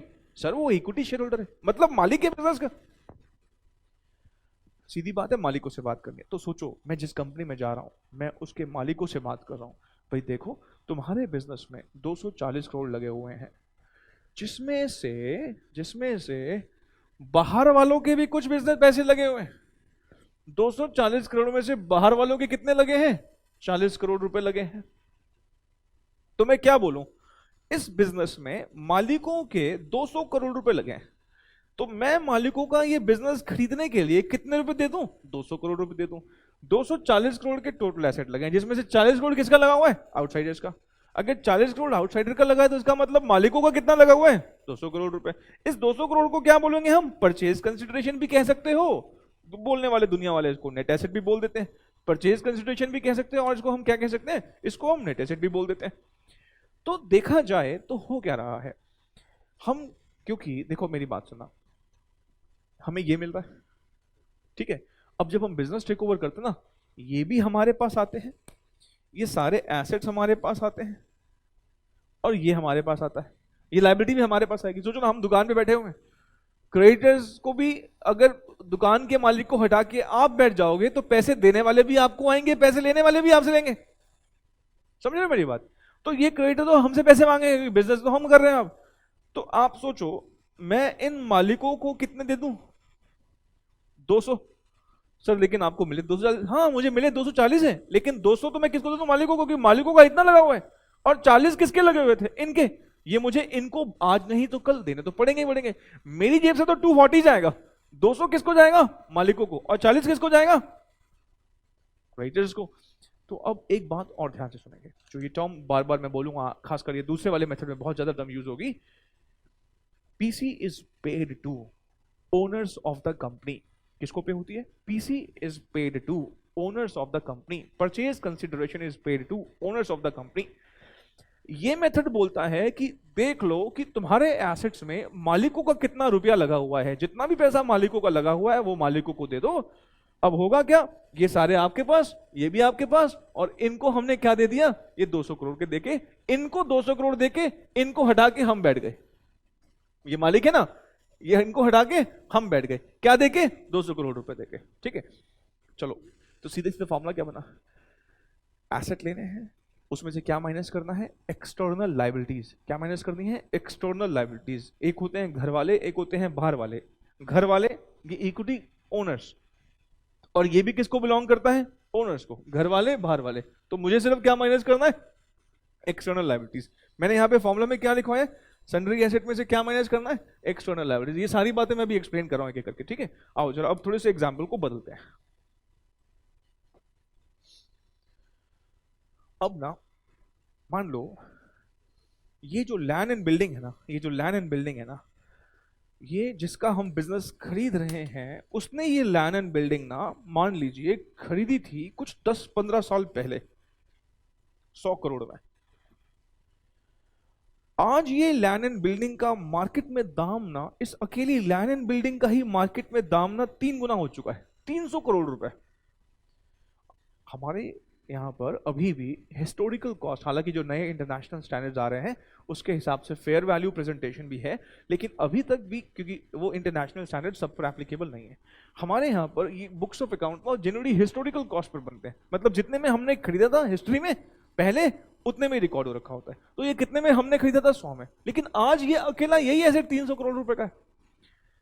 पॉसिबल है ना, आपके पापा ने मान लो जो जिस घर में आप रह रहे हो, कभी वो घर कभी लिया हो 15-20 साल पहले, तो जितने में खरीदा था आज वो उतने का ही बिकेगा? नहीं, उसका वैल्यू बहुत बढ़ चुका होगा। नहीं, ठीक है ना। चलिए, प्लांट एंड मशीनरी, मान लीजिए आज की डेट पर इसका मार्केट वैल्यू सपोज 70 करोड़ रुपए है। फर्नीचर फिक्सचर मान लीजिए 25 करोड़ रुपए, कम कर दिया एक का। डेटर्स मान लीजिए ये हमें लगता है पूरे के पूरे दे देंगे। स्टॉक मान लीजिए ये स्टॉक जो है ये 50 का हो गया आज की डेट पर। अब आप मुझे सोच के बताओ, जिससे आप ये बिजनेस खरीद रहे हो, क्या वो आपको ये सारे एसेट्स 240 करोड़ में लगा देगा? नहीं लगाएगा। अगर आप में से कोई ये सोच रहा है कि लगा देगा, आपके पापा ने जो घर जिसमें आप रह रहे हो कभी 10 लाख रुपए का लिया था, आज उस घर का मार्केट वैल्यू मान लो 2 करोड़ रुपए है, मैं खरीदना चाहता हूं 10 लाख में, आपके पापा दे देंगे? सर जबान संभाल के बात करो यही बोलोगे ना आप, मतलब आप मुझे कितने का बेचोगे? 2 करोड़ का बेचोगे? मैं 10 लाख का तो नहीं बेचोगे ना आप मुझे। ठीक, यही बात है। मैं कह रहा हूं बिजनेस को मारो गोली, अकेले लैंड एंड बिल्डिंग की 200 करोड़ ज्यादा की है, कैसे दे देगा वो? ये वाली वैल्यू को पता है क्या बोलते हैं? Book values. जो मेरी बैलेंस शीट में लिखी है ना, जो मेरी किताबों में लिखी है, जो मेरी बुक्स में लिखी है, उसको क्या बोलते हैं? Book values. और ये वाली वैल्यू कौन सी है? Market values. ये कौन सी वैल्यूज है? Market values. सामने वाला अपना बिजनेस कौन सी वैल्यू पे देगा आपको? बुक वैल्यू पे कि मार्केट वैल्यू पे? मार्केट वैल्यू पे देगा। क्यों देगा वो आपको बुक वैल्यू पर? तो अब मुझे बताइए जरा, इन सारे एसेट्स का टोटल कितना है? इन सारे एसेट्स का टोटल है 370 प्लस 25 प्लस 20 प्लस 50, सारे एसेट्स का टोटल है 465 करोड़। मतलब सबसे पहले तो ये मानो कि अब ये दाम 240 नहीं लगने वाला, अब ये दाम कितना लगने वाला है? 465। मालिक लोग बोलेंगे हमारे एसेट्स में जो पैसा लगा है वो 240 नहीं है, वो तो बुक में लिखा हुआ है, मार्केट में ये ज्यादा का है। कितने का है? 465 का। इसमें से हमें क्रेडिटर को कितने रुपए देने पड़ेंगे? 40। तो हम बोलेंगे कि 465 में से 40 बाहर वालों को लगा है, तो मालिकों का कितना लगा हुआ है? 425। This will be the purchase consideration. This will be the purchase consideration. तो आपको अब एक बात और बताइए, अगर हमारे एसेट्स का मार्केट वैल्यू बुक वैल्यू से अलग है, तो हमारे जो ये एसेट्स हैं, जब हम परचेज कंसिडरेशन निकालेंगे, हमें बुक वैल्यूज नहीं लेनी है, हमें क्या लेनी है? हमें मार्केट वैल्यूज लेनी है। हमें बुक वैल्यूज ना लेके हमें क्या लेना है? हमें मार्केट वैल्यूज लेने हैं। दूसरी बात, अगर मार्केट वैल्यूज ना हो तो फिर हमें क्या लेना है? फिर हमें बुक वैल्यू लेनी है। ठीक है, ऐसे ही हम जब एसेट्स में मार्केट वैल्यू लेंगे तो लायबिलिटीज का हमें सेटलमेंट वैल्यू लेना होता है, पेबल वैल्यू लेना होता है। फॉर एग्जाम्पल, मान लो ये क्रेडिटर्स ना होते, डिबेंचर होते, और आपने अपने डिबेंचर होल्डर से वादा कर रखा है कि तुम्हें जब भी रिडीम करेंगे 10% प्रीमियम पे रिडीम करेंगे। क्या बोल रहा हूं? आपने अपने डिबेंचर होल्डर से वादा कर रखा है कि तुम्हें जब भी रिडीम करेंगे ना 10% प्रीमियम पे रिडीम करेंगे। तो मुझे बताओ इस 40 का सेटलमेंट वैल्यू या पेबल वैल्यू कितना होगा? 44। तो यहां पे फिर कितना माइनस करता? 44। तो अब एक क्रक्स निकाल लेते हैं हम कि हम सारे के सारे एसेट्स बुक वैल्यू पे तभी लेंगे जब क्या नहीं हो? मार्केट वैल्यूज ना हो। मार्केट वैल्यूज दे रखी है तो हम किस पे लेते हैं? मार्केट वैल्यूज पे लेते हैं। नहीं होंगी तो फिर किस पे ले लेंगे? बुक वैल्यू पे। एक ना टर्म अग्रीड वैल्यू भी होता है, जैसे आपने देखा होगा हमने ना यहां पर अग्रीड वैल्यू लिखा हुआ है, अग्रीड वैल्यू लिखा हुआ है। ठीक है, अब ये अग्रीड वैल्यू हो सकता है मार्केट वैल्यू से डिफरेंट हो। मैं एक छोटा सा एग्जांपल देता हूं आपको। मान लीजिए कि आपको किसी पर्टिकुलर सोसाइटी में एक फ्लैट बहुत पसंद आ गया, बहुत पसंद आ गया आपको फ्लैट, मन आ गया आपका फ्लैट पर। उस फ्लैट का मार्केट वैल्यू ना सपोज 1 करोड़ रुपए है। कितना? 1 CR। आप मालिक के पास जाते हो, ये आपके घर का ना मार्केट वैल्यू 1 करोड़ है, मैं खरीदना चाहता हूं। वो क्या बोलेगा? भाई साहब किसने भेजा है आपको? किसने भेजा है आपको? मैंने कब बोला है बेचने के लिए? नहीं बेचना। दे तो रहा हूं मार्केट वैल्यू। अरे दे रहे हो तो मेरे को बेचना ही नहीं है। मार्केट वैल्यू 1 करोड़ रुपए है, आपका मन आ चुका है उसके ऊपर, तो आप क्या करोगे? अब उसको प्रॉम्प्ट करोगे बेचने के लिए।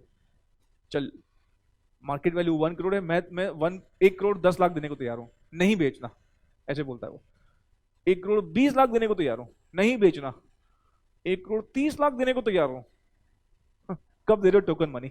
ऐसे ही बोलोगे ना, कब दे रहे हो टोकन मनी?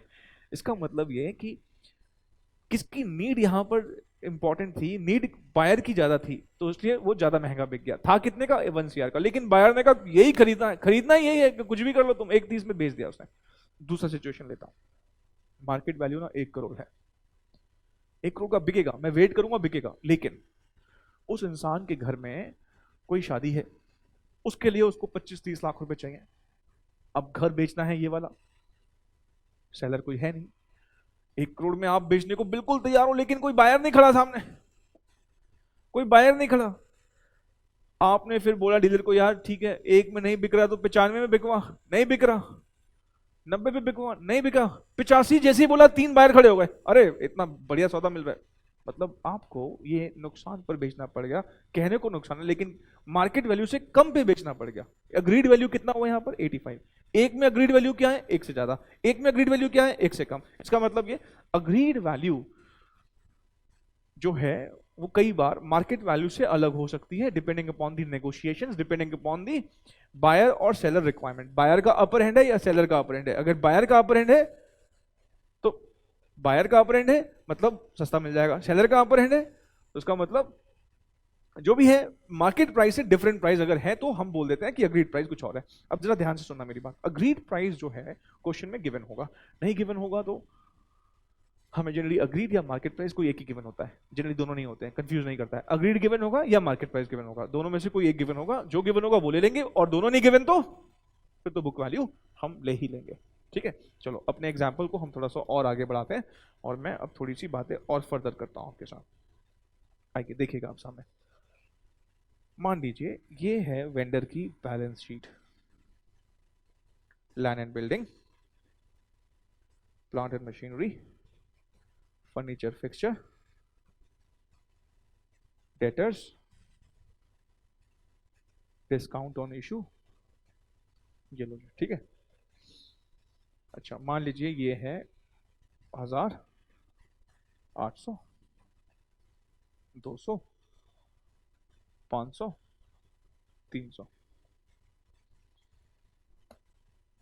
1000, 800, 200, 500, 300, 2800 हो गया। ठीक है, equity share capital, equity share capital PNL, मान लीजिए ये है 1000, ये है 500 और ये है डिबेंचर 1000 और मान लीजिए क्रेडिटर के हैं 300 के। ठीक है, जल्दी से मुझे सोच के बताओ, अभी मैंने अगर यही लिखा है तो क्या परचेज कंसिडरेशन होना चाहिए, सोच के बताना। What should be the purchase, कुछ भी नहीं लिखा हुआ, सिर्फ इतना लिखा हुआ, मुझे बताओ कितना परचेज कंसिडरेशन होना चाहिए, फिर आगे की बात करता हूं, देखते हैं आपको कितनी बात समझ में आएगी।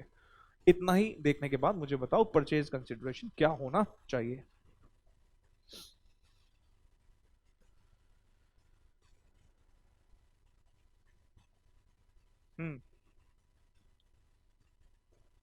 क्या कह रहे हो? 1200? कितने बच्चे 1200 बोलते हैं? 1200, ठीक है 1200। और कोई आंसर? और कोई आंसर भाई? 1500? 1500 वाले कितने भाई?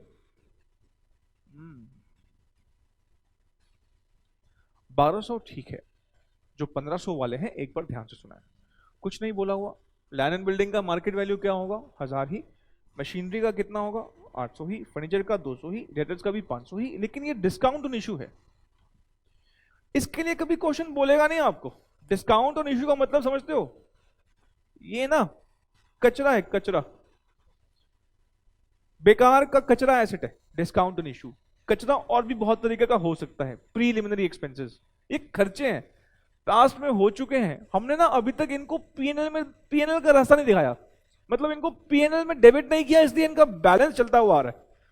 फिक्टिशियस एसेट कोई भी हो, कचरा एसेट कोई भी हो, अंडरराइटिंग कमीशन होगा, डिस्काउंट एंड इशू होगा, और प्रीलिमिनरी एक्सपेंसेस होगा, डेफर्ड रेवेन्यू एक्सपेंडिचर होंगे, बहुत सारे बेकार के एसेट हो सकते हैं।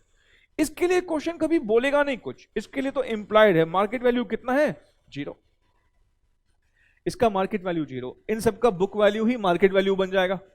अगर कुछ नहीं पता तो इन सबका बुक वैल्यू ही क्या बन जाएगा, मार्केट वैल्यू बन जाएगा। तो इन सबका बुक वैल्यू कितना है, इन सबका बुक वैल्यू है, इन सबका बुक वैल्यू है 2500 माइनस एक्सटर्नल लायबिलिटीज में, एक्सटर्नल लायबिलिटीज में कौन कौन,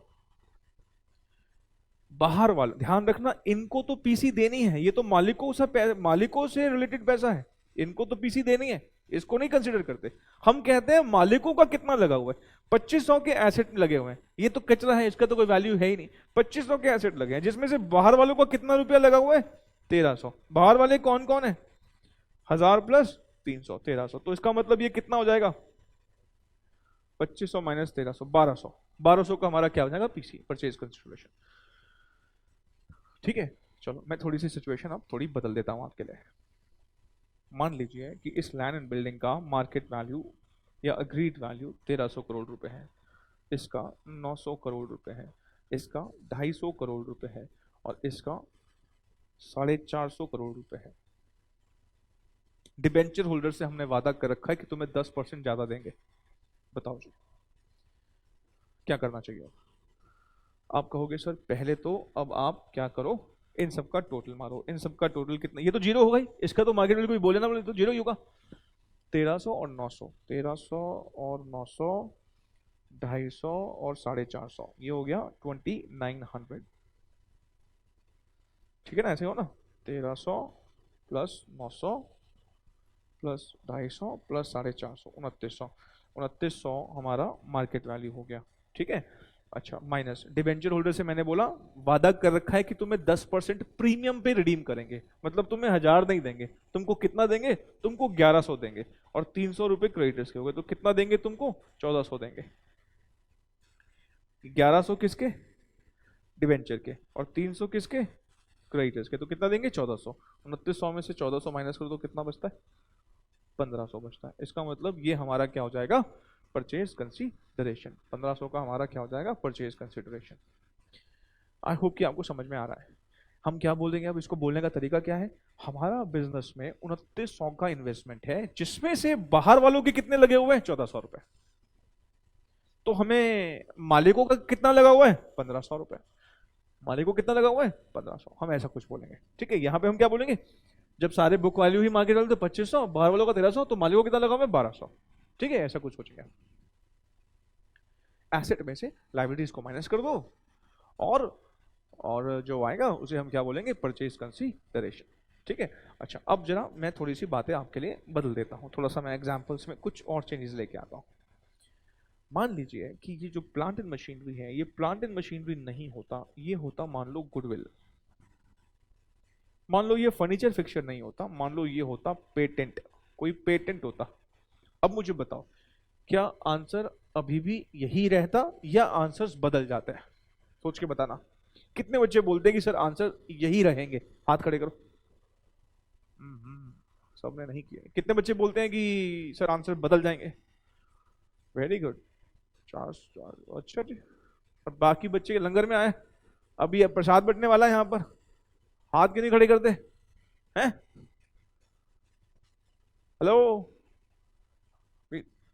सही से सारे बताओ ना, मैं पार्टिसिपेशन नहीं हो तो कैसे काम चलेगा। चलो ठीक है, मैं मान लेता हूं जिन्होंने हाथ नहीं खड़े किए वो दोनों में ही सहमत हैं, सर जो होगा हम आपके साथ हैं चलो ठीक है, आंसर नहीं बदलेंगे, यही रहेंगे। ध्यान रखना, goodwill, patent, copyright, trademark, websites, softwares, ये सारे के सारे ना इनटेंजिबल फिक्स्ड एसेट होते हैं। मैं फिर से बोल रहा हूं, ये सारे के सारे इनटेंजिबल, ना दिखने वाले फिक्स्ड एसेट होते हैं। ये फिक्टिशियस एसेट नहीं होते हैं, माइंड इट, फिक्टिशियस एसेट नहीं है। अगर आप डोमिनोज के साथ कोई और भी दुकान लगी है पिज्जा की, और अगर आप डोमिनोज के पास जा रहे हो, दैट मीन्स उसका गुडविल है, और उसकी गुडविल की वजह से आप जा रहे हो। मैकडी के साथ एक और भी लिखा हुआ, एक और बर्गर की शॉप, मान लो एक और बर्गर का आउटलेट है, बर्गर किंग करके आपने सुना है, बर्गर किंग और मैकडी है, और ज्यादा लोग मैकडी पे जा रहे हैं, दैट मीन्स मैकडी की गुडविल ज्यादा है। गुडविल एक बहुत सॉलिड, एक इंटेंजिबल एसेट है, वो फिक्टिशियस नहीं होता। मेरे पास कुछ प्रोडक्ट बनाने का मेरे पास एक्सक्लूसिव राइट है और किसी के पास नहीं है। मेरे पेटेंट का मार्केट वैल्यू, मेरे पेटेंट का दम है। कोई और कुछ कॉपी करके तो दिखाए, मेरे पास किसी प्रोडक्ट को बनाने का कॉपीराइट है, कोई और कॉपी नहीं कर सकता उसको। इन सब की वैल्यू होती है भाई। तो इनटेंजिबल एसेट को फिक्टिशियस एसेट से मिक्सअप मत करना प्लीज। इनटेंजिबल एसेट का वैल्यू होता है, इसका अगर 900 का मार्केट वैल्यू है तो 900 ही कंसीडर करूंगा, पेटेंट का 250, इसका 0 नहीं कंसीडर करूंगा। ये इनटेंजिबल फिक्स एसेट है। फिक्टिशियस एसेट में और इनटेंजिबल एसेट में फर्क होता है।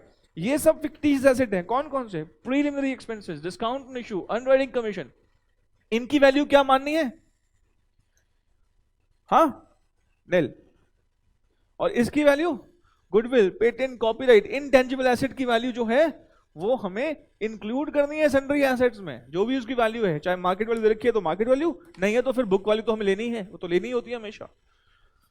आपको मेरी बात समझ में आ रही है? तो अब फाइनली क्रक्स क्या निकला? फाइनली क्रक्स क्या निकला?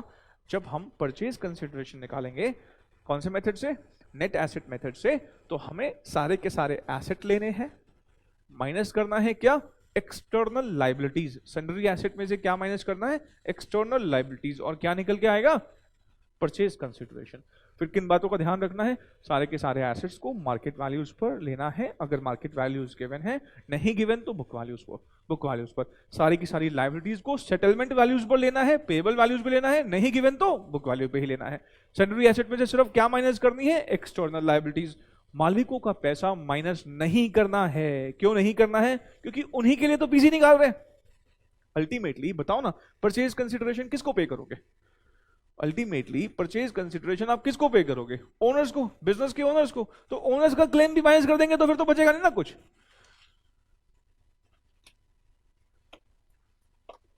इस एग्जांपल को ध्यान रखो। अगर मान लो इस 240 में से मैं 40 भी माइनस कर देता और ये 200 भी माइनस कर दूंगा तो 0 आ जाएगा ना। फिर परचेज कंसिडरेशन मतलब क्या? मालिकों का कितना पैसा बिजनेस में लगा हुआ है वो आप दे दो मालिकों को, क्योंकि अल्टीमेटली बिजनेस आप किससे परचेज कर रहे हो? मालिकों से। और मालिक लोग कौन? इक्विटी भी, प्रेफरेंस भी। For the purpose of this chapter, मालिक means preference share holders as well as equity share holders. I hope you are getting it. Now next question which we will do. Next question क्या? अभी तो start ही नहीं किया हमने। ठीक है, आपको बात समझ में आ रही है। मैं एक बार मेरा नोट सारे आपको रीड करवा देता हूँ जो मैंने बोले हैं। आइए देखते हैं। सबसे पहले हमने क्या लिखा था? सारे एसेट को कैसे लेना है? अग्रीड वैल्यू और मार्केट वैल्यू। सारी लाइबिलिटी कैसे लेना है? सेटलमेंट वैल्यू या पेबल वैल्यू। अगर ये ना हो तो बुक वैल्यू। बुक वैल्यू का मतलब balance sheet value. External liabilities के एग्जांपल देखो क्या क्या हो सकते हैं, ये सब आपको पता है। बाहर वाले कौन कौन हो सकते हैं? Debenture, term loan, creditor, BP, public deposit, bonds, ये सब कौन है? ये सब बाहर वाली तो है। ठीक है। अच्छा, इसके बाद मालिकों से related equity capital, preference capital और उनके reserves are not to be deducted as these funds relate to owners of the company. Preliminary expenses, discount issue, underwriting commission, other fictitious asset जो हैं, इसको हम sundry asset में नहीं लेते। क्यों नहीं लेते? बिकॉज इनका residual value कितना होता है? 0। और ये सब हमें लेना है। ये सब बातें मैं आपको ऑलरेडी बता चुका हूं। तो अब हम अपनी डिस्कशन को थोड़ा सा और मैच्योर लेवल पर लेके, मतलब अब तो जो हमने डिस्कस किया है इसको हम थोड़ा प्रैक्टिस करेंगे अब, और हम एक एक करके अब शुरुआत करते हैं। लिखो।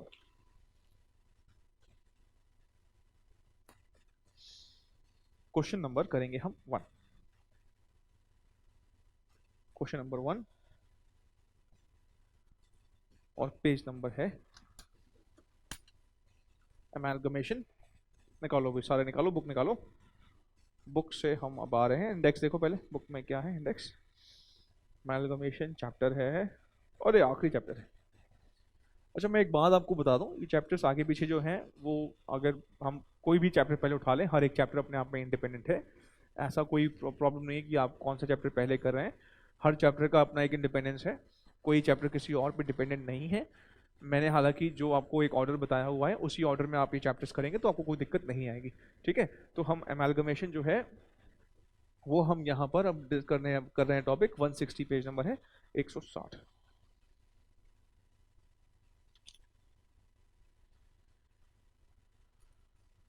देखें क्वेश्चन नंबर 1 से हम स्टार्ट करते हैं, क्या लिखा है। Balance sheet of A limited is given as under 40,000 equity shares, creditors, bank loan, outstanding expenses. Assets दे रखे हैं बहुत सारे। देखना कोई एसेट में कोई कचरा तो नहीं है, नहीं, ये भी अच्छा एसेट है, ये भी सारे के सारे बढ़िया एसेट है, कोई डिस्काउंट अंडरराइटिंग कमीशन नहीं है। B limited decided to take over the business of A limited. मुझे बताओगे बी कौन और ए कौन, कौन परचेजर और कौन वेंडर, जल्दी। हाँ, जो टेक ओवर कर रही है वो कौन है, परचेजर, ये परचेजर, और जो बिजनेस बेच रहा है वो कौन है, वेंडर। कौन बेच रहा है, वेंडर। जो बेचेगा ना, जो बेचेगा बिजनेस, इसका मतलब वो अपने एसेट लायबिलिटीज बेच रहा है, तो उसी के तो एसेट लायबिलिटीज हमें चाहिए होंगे। इसका मतलब जो वेंडर होता है उसकी बैलेंस शीट चाहिए होती है। आप देखो यहाँ पे बैलेंस शीट किसकी गिवन है, ए लिमिटेड की। क्यों इसकी गिवन है, भाई इसका बिजनेस खरीद रहे हो तो इसी की तो बैलेंस शीट चाहिए होगी हमें, नहीं। चलो ठीक है, इसकी बैलेंस शीट हमने देख ली यहाँ पर, और अब हम यहाँ पे इस क्वेश्चन को सॉल्व करने जा रहे हैं। हमें बताओ पहले तो कौन कौन आउटसाइडर है इसमें। ये तो मालिकों से रिलेटेड, ये आउटसाइडर, ये भी आउटसाइडर और ये भी आउटसाइडर, तीनों आउटसाइडर है। क्रेडिटर बाहर वाले हैं, बैंक वाले बाहर वाले हैं, आउटस्टैंडिंग एक्सपेंसेस भी बाहर। आपको पता ना घर वाले बाहर वाले कौन, घर वालों में बस सिंपल देखना, इक्विटी, प्रेफरेंस और सारे रिजर्व्स, ये किसको बिलोंग करते हैं, मालिकों को, जिसे हम जनरली बोल देते हैं share holder funds.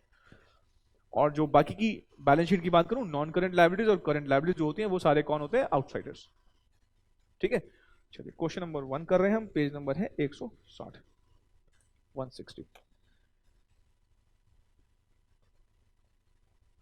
Sundry assets 10,20,000 minus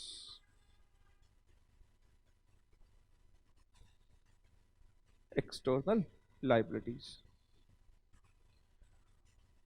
और कौन कौन है एक्सटर्नल लायबिलिटीज में, बाहर वालों को कितना रुपए लगा हुआ है, क्रेडिटर्स का लगा हुआ है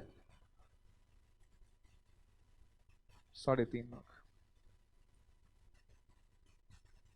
और बैंक वालों का लगा हुआ है 2.5 लाख।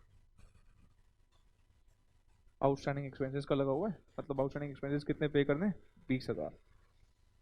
कितना हो गया जी, 3.5 लाख और 2.5 लाख और 20,000, ये हो गया 620। हाँ 620, और ये आ जाएगा हमारा 4 लाख। हो गया BC, this is purchase consideration. भाई इतने के एसेट है जिसमें से आउटसाइडर का इतना रुपया लगा हुआ है, हो गया BC, this is known as what, purchase consideration. ठीक है, ये क्या हो गया हमारा, purchase consideration.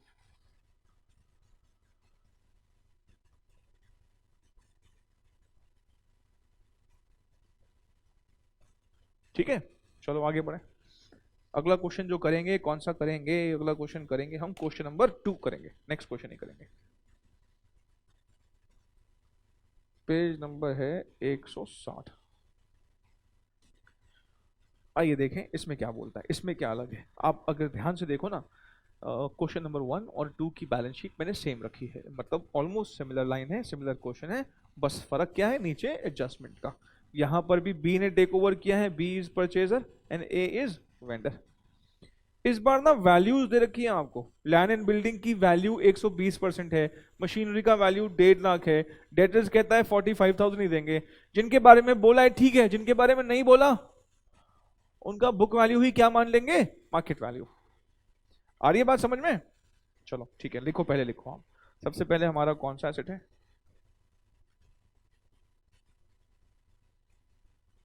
Land and building, 5 lakh का 120%, 6 लाख बनेगा, एक बार चेक करो। हाँ ठीक है, ठीक है 6 lakh. Plant and machinery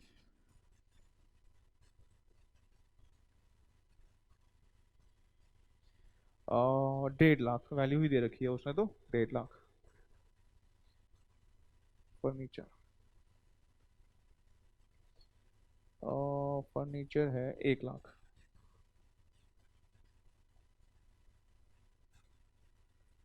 debtors 45,000, stock कुछ नहीं बताया तो क्या मान लेते हैं, बुक वैल्यू को ही मार्केट वैल्यू। सारे एसेट ले आओ भाई, सारे एसेट ले आओ, कौन से वैल्यू पे लेके आओगे, मार्केट वैल्यूज पर, अगर हैं नहीं है तो फिर बुक वैल्यू को ही क्या मान लेंगे, मार्केट वैल्यू। चलो जी इन सब का टोटल करो, 6 लाख, 1.5 लाख, 1,45,000, 1.5 लाख और 20,000। 1065 ही है, जरा बताना। 1065 है सर, ठीक है जी। सन्ड्री एसेट आ जाएंगे, इसमें से माइनस करेंगे हम क्या, एक्सटर्नल लाइबिलिटीज। एक्सटर्नल लाइबिलिटीज, और एक्सटर्नल लाइबिलिटीज में हमारे पास क्या क्या है, क्रेडिटर है। देखो भाई किसी का कोई पेबल वैल्यू तो नहीं दे रखा, अगर नहीं दे रखा तो इतना ही दे देंगे हम, इतना ही पे करेंगे, मतलब 3.5 लाख रुपए इसके पे करने हैं, बैंक लोन के 2.5 लाख पे करने हैं, और जी आउटस्टैंडिंग खर्चों के पे करने हैं। कितने पे करने हैं, 20,000 पे करने हैं, ठीक है। और ये आ जाएगा हमारा परचेज कंसीडरेशन। परचेज कंसीडरेशन कितना हो जाएगा जी बताना, 10,65,000 में से 3.5 लाख एक माइनस किया, 2.5 लाख एक माइनस किया और 20,000 एक माइनस किया, दिस इज 4,45,000, ठीक है, 445,000। इसका क्या मतलब है, सिंपल वर्ड्स में बोले, इतना पैसा हमारे बिजनेस में लगा हुआ है, भले ही दिख रहा हो कुछ और, हमारी किताबों में वैसे एसेट कितने के दिख रहे हैं, 10-20 के, लेकिन हमें ना ये थोड़ी लेना होता, हमें तो इनका मार्केट वैल्यू लेना होता है। इन एसेट्स का मार्केट वैल्यू कितना है, 10 पैसे। कहीं ना कहीं मालिक बोलेंगे भाई इतना लगा हुआ मानो आप, जिसमें से अगर तुम हमारा बिजनेस खरीदोगे तो तुम्हें बाहर वालों को इतना पे करना पड़ जाएगा, तुम भाई बिजनेस डील लोगे हमसे तो तुम्हें बाहर वालों को इतना पे करना पड़ जाएगा।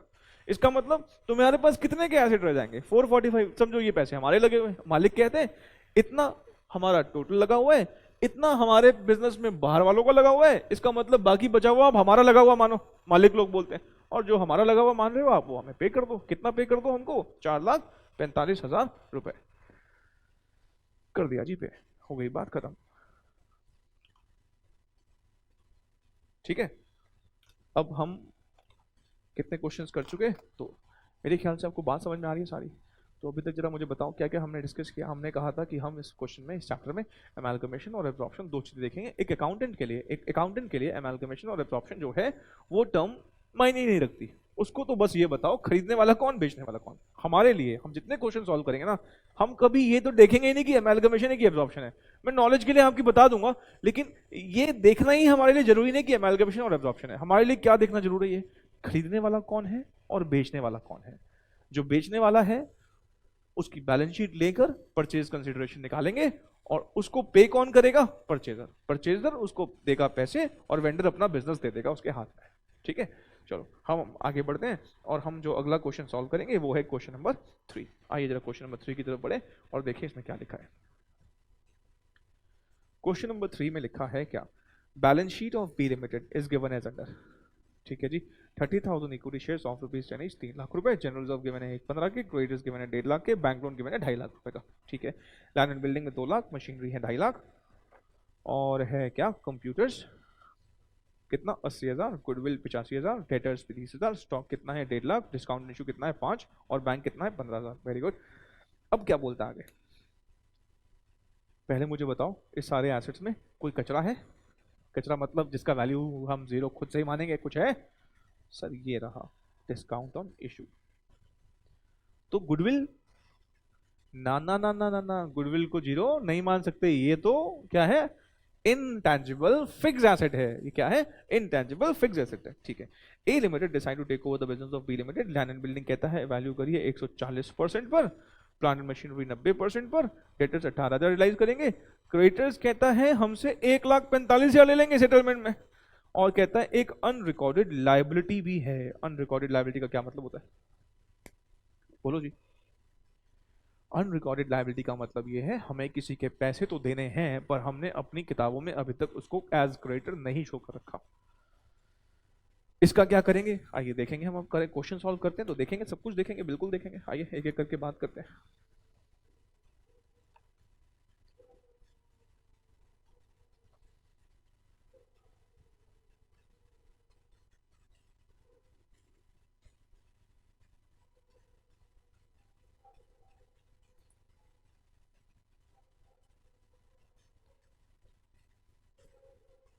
लैंड एंड बिल्डिंग कहता है 140%। लैंड की वैल्यू है हमारी किताबों में 2 लाख रुपए। इसका 140% निकालो। ये आता है 2,80,000। ठीक है। प्लांट एंड मशीनरी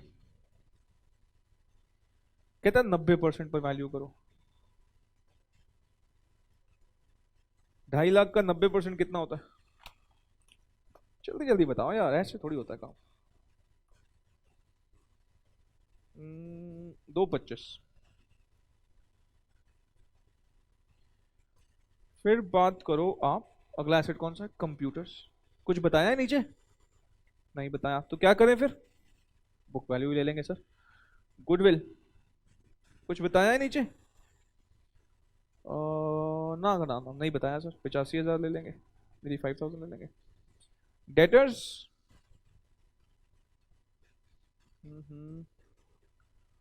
18,000 ले लेंगे सर, नहीं बताया। Stock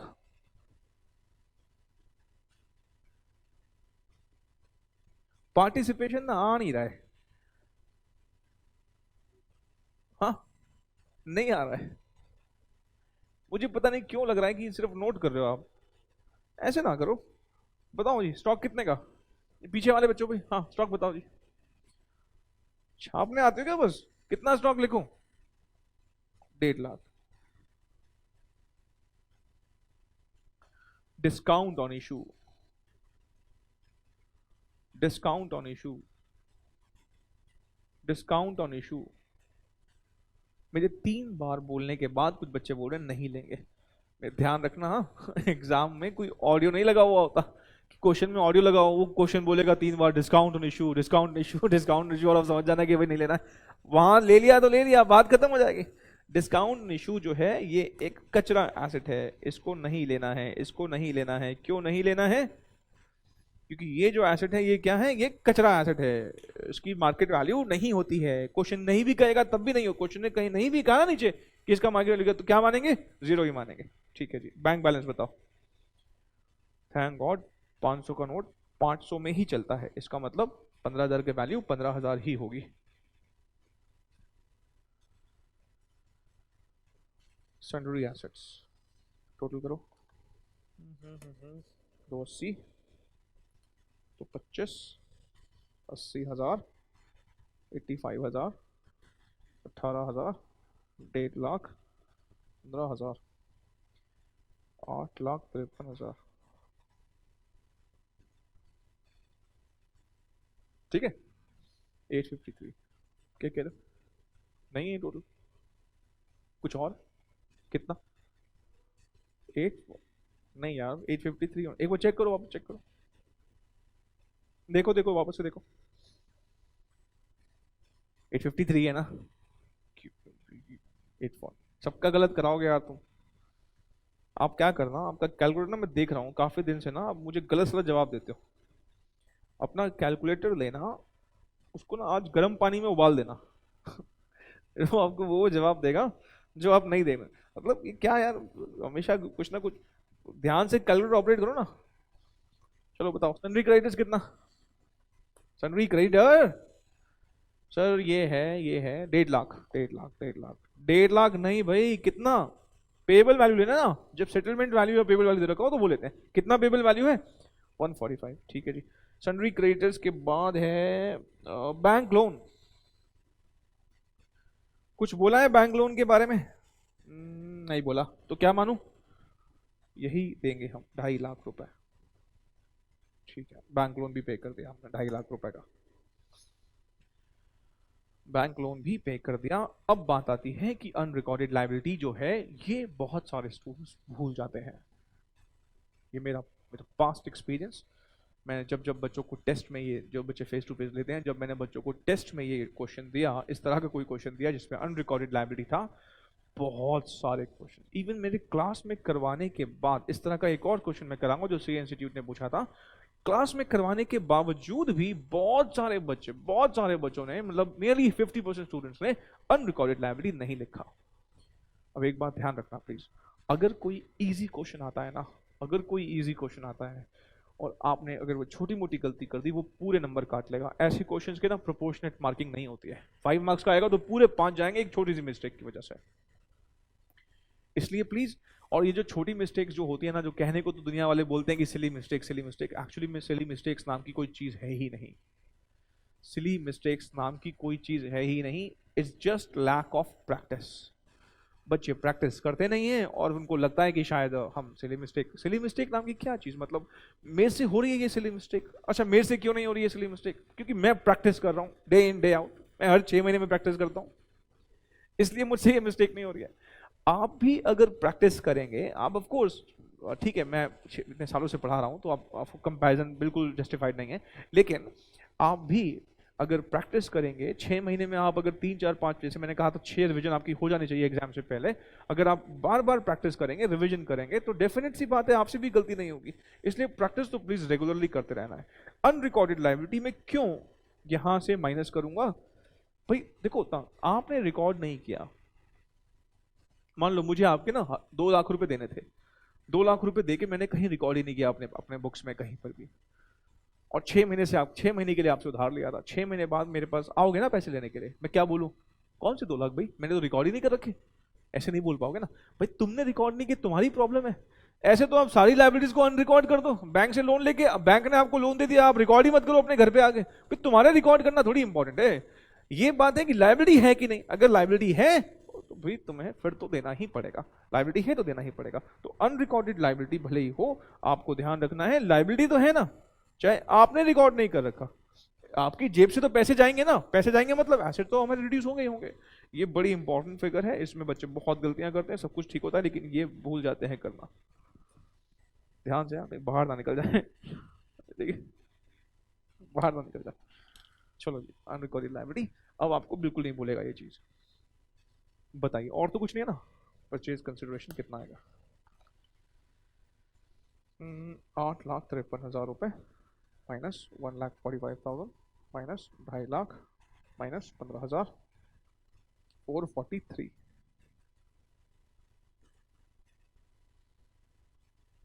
This is purchase consideration.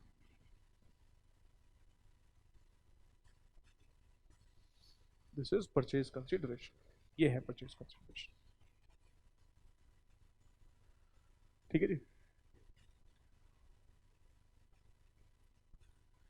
बस इस क्वेश्चन में नया पॉइंट क्या था? डिस्काउंट में शू नहीं भूलेंगे आप, उसको नहीं लेना है, मतलब भूल जाएंगे उसे, भूलना है बिल्कुल नहीं लेना है। दूसरा, अनरिकॉर्डेड लायबिलिटी यहाँ पर जरूर लेना है हमें, ठीक है ना? चलो, तो फाइनल से फिर से वही बात, सन्ड्री एसेट लेते हैं, मार्केट वैल्यूज, पेबल वैल्यूज और मार्केट वैल्यूज और बुक वैल्यूज। मार्केट वैल्यूज नहीं है तो बुक वैल्यूज। लायबिलिटीज माइनस करते हैं, ओनर्स के पैसे नहीं माइनस करते हैं, और लायबिलिटीज कौन सी वैल्यूज माइनस करते हैं? सेटलमेंट वैल्यूज, और फिर जो आता है उसे क्या बोल देते हैं? Purchase consideration. ठीक है, चलो हम अब बात करते हैं, आगे थोड़ा चलते हैं। इसको आपने नोटिंग करना है तो कर लो। हम अब अगला क्वेश्चन जो करने जा रहे हैं वो क्वेश्चन नंबर है 4, क्वेश्चन नंबर है 4। इस क्वेश्चन नंबर 4 को हम देखते हैं कैसे करना है। पढ़िए जी, क्वेश्चन नंबर 4 पढ़िएगा, क्वेश्चन नंबर 4।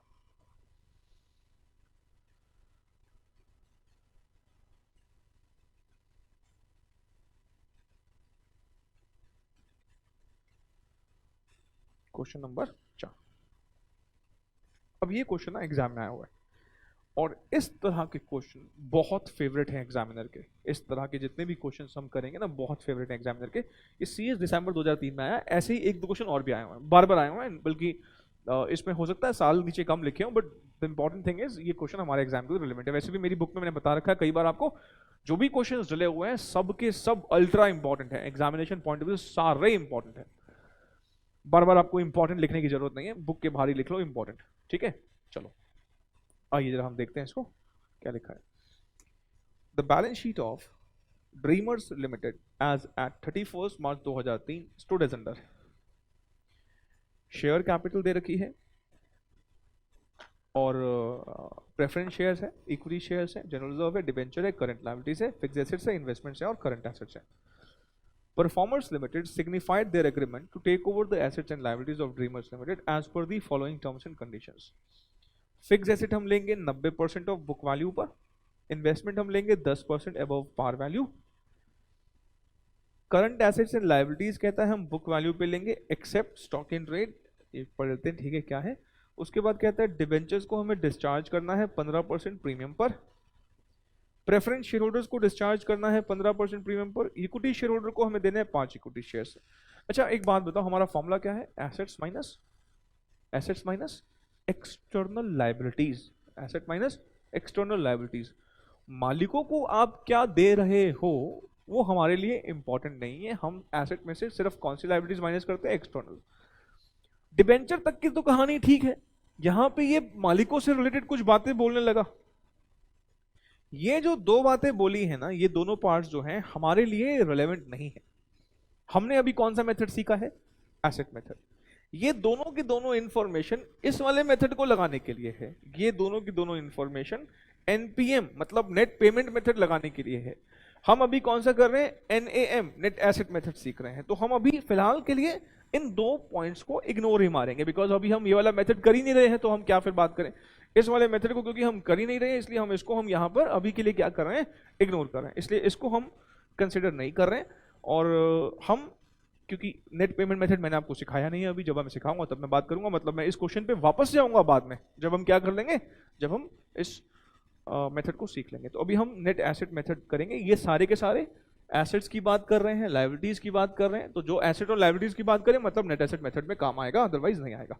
तो हम चलो ठीक है, हम कैसे करना है मैं बताता हूँ, प्रेजेंटेशन हम कैसे रखेंगे। लिखो question number 4।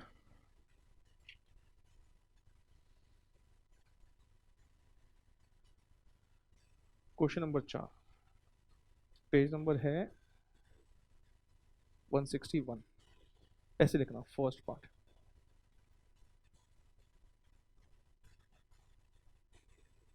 Net asset method in lakhs. ठीक है, इन लैक्स लिखा बिकॉज क्वेश्चन में इंफॉर्मेशन किस में गिवन है? क्वेश्चन की सारी इंफॉर्मेशन लैक्स में गिवन है, इसलिए हम नेट एसेट मेथड लिख रहे हैं। First part net asset method in lakhs. क्या करते हैं जी बताइए। सबसे पहले हम क्या लेते हैं? एसेट्स। पहला एसेट कौन सा है? Fix asset. कहता है वो बुक वैल्यू का 90% है, तो 130 लाख का 90% कितना होता है? 30 लाख का 90% होता है 117, 117। उसके बाद है इन्वेस्टमेंट्स। अच्छा, इन्वेस्टमेंट्स कितनी लेनी है? 10% above par value. 10% above par value. आप ऐसा भी कर सकते हो कि 24 प्लस 24 का 10% ऐसे निकाल दो, और आपको एक तरीका बताऊं तो 24 का सीधा 110% निकाल दो, एक ही बात है। ठीक है, 24 का सीधा 110% निकाल दो, या उसमें 10% अलग से जोड़ दो, आएगा तो वही 26.4 लाख। उसके बाद है करंट एसेट।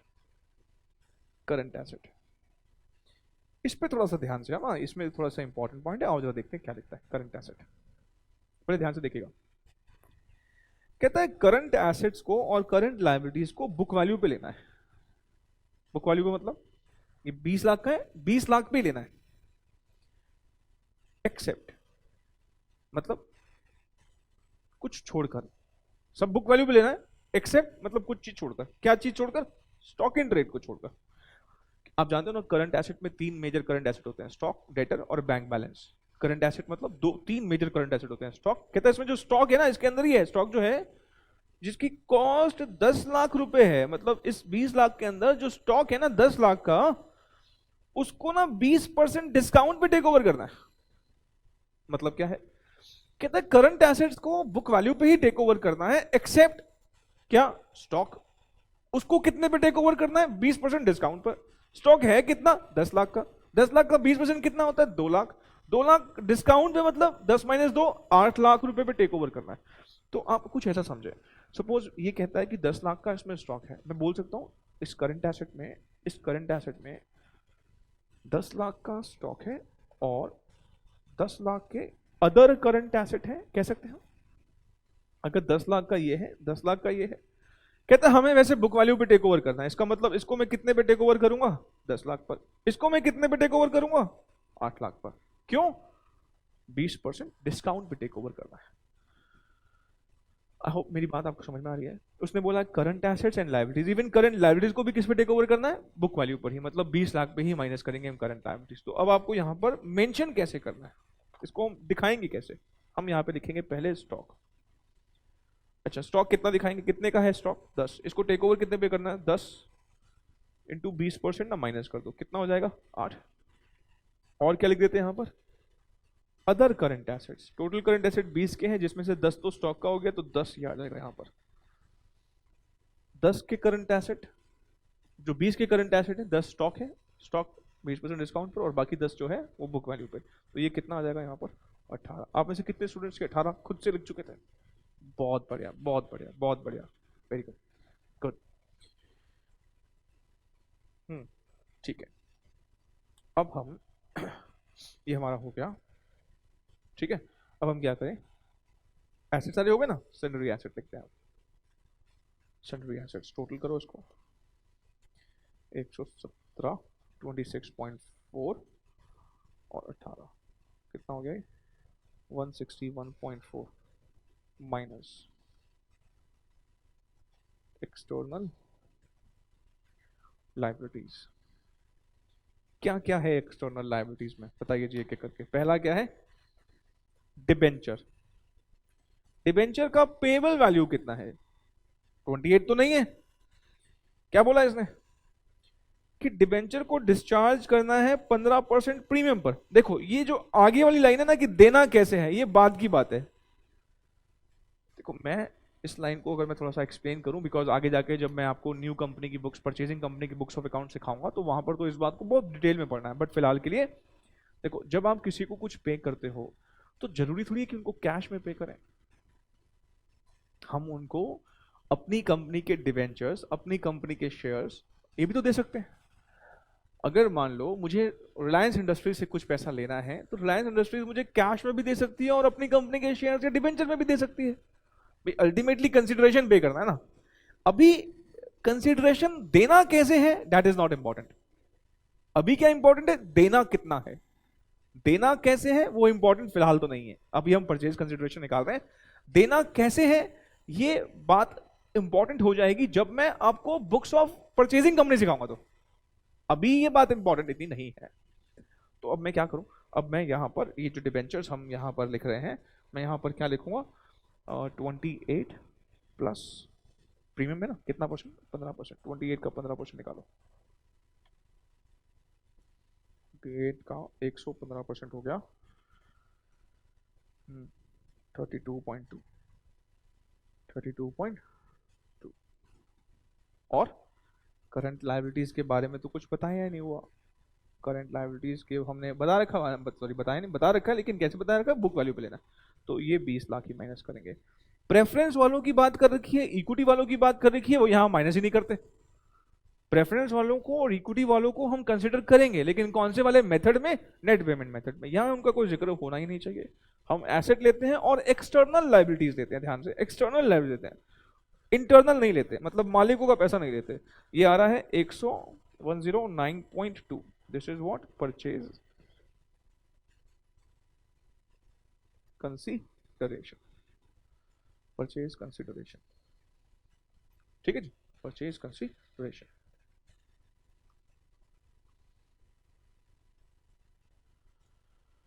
अब ना सेकंड पार्ट जो है वो कौन सा है, नेट पेमेंट मेथड। ये हमने भी सीखा तो है नहीं, ये भी हमने सीखा तो है नहीं। लिख दो अभी, कमिंग सून, कमिंग सून, आएगा, जल्दी आएगा। अच्छा जोक से बात, आप सेकंड पार्ट के लिए जगह भी मत छोड़ेगा। अभी मैंने तो वैसे ही लिख दिया थोड़ा सा मजाक के लिए, बट ये लिखने की भी जरूरत नहीं है आपको। जब हम करेंगे फिर से करेंगे इस क्वेश्चन को तो हम कैसे लिख देंगे, क्वेश्चन 4 सेकंड पार्ट, कोई दिक्कत नहीं है। जगह वगह छोड़ने की जरूरत नहीं है, कोई इसकी जगह नहीं छोड़नी है।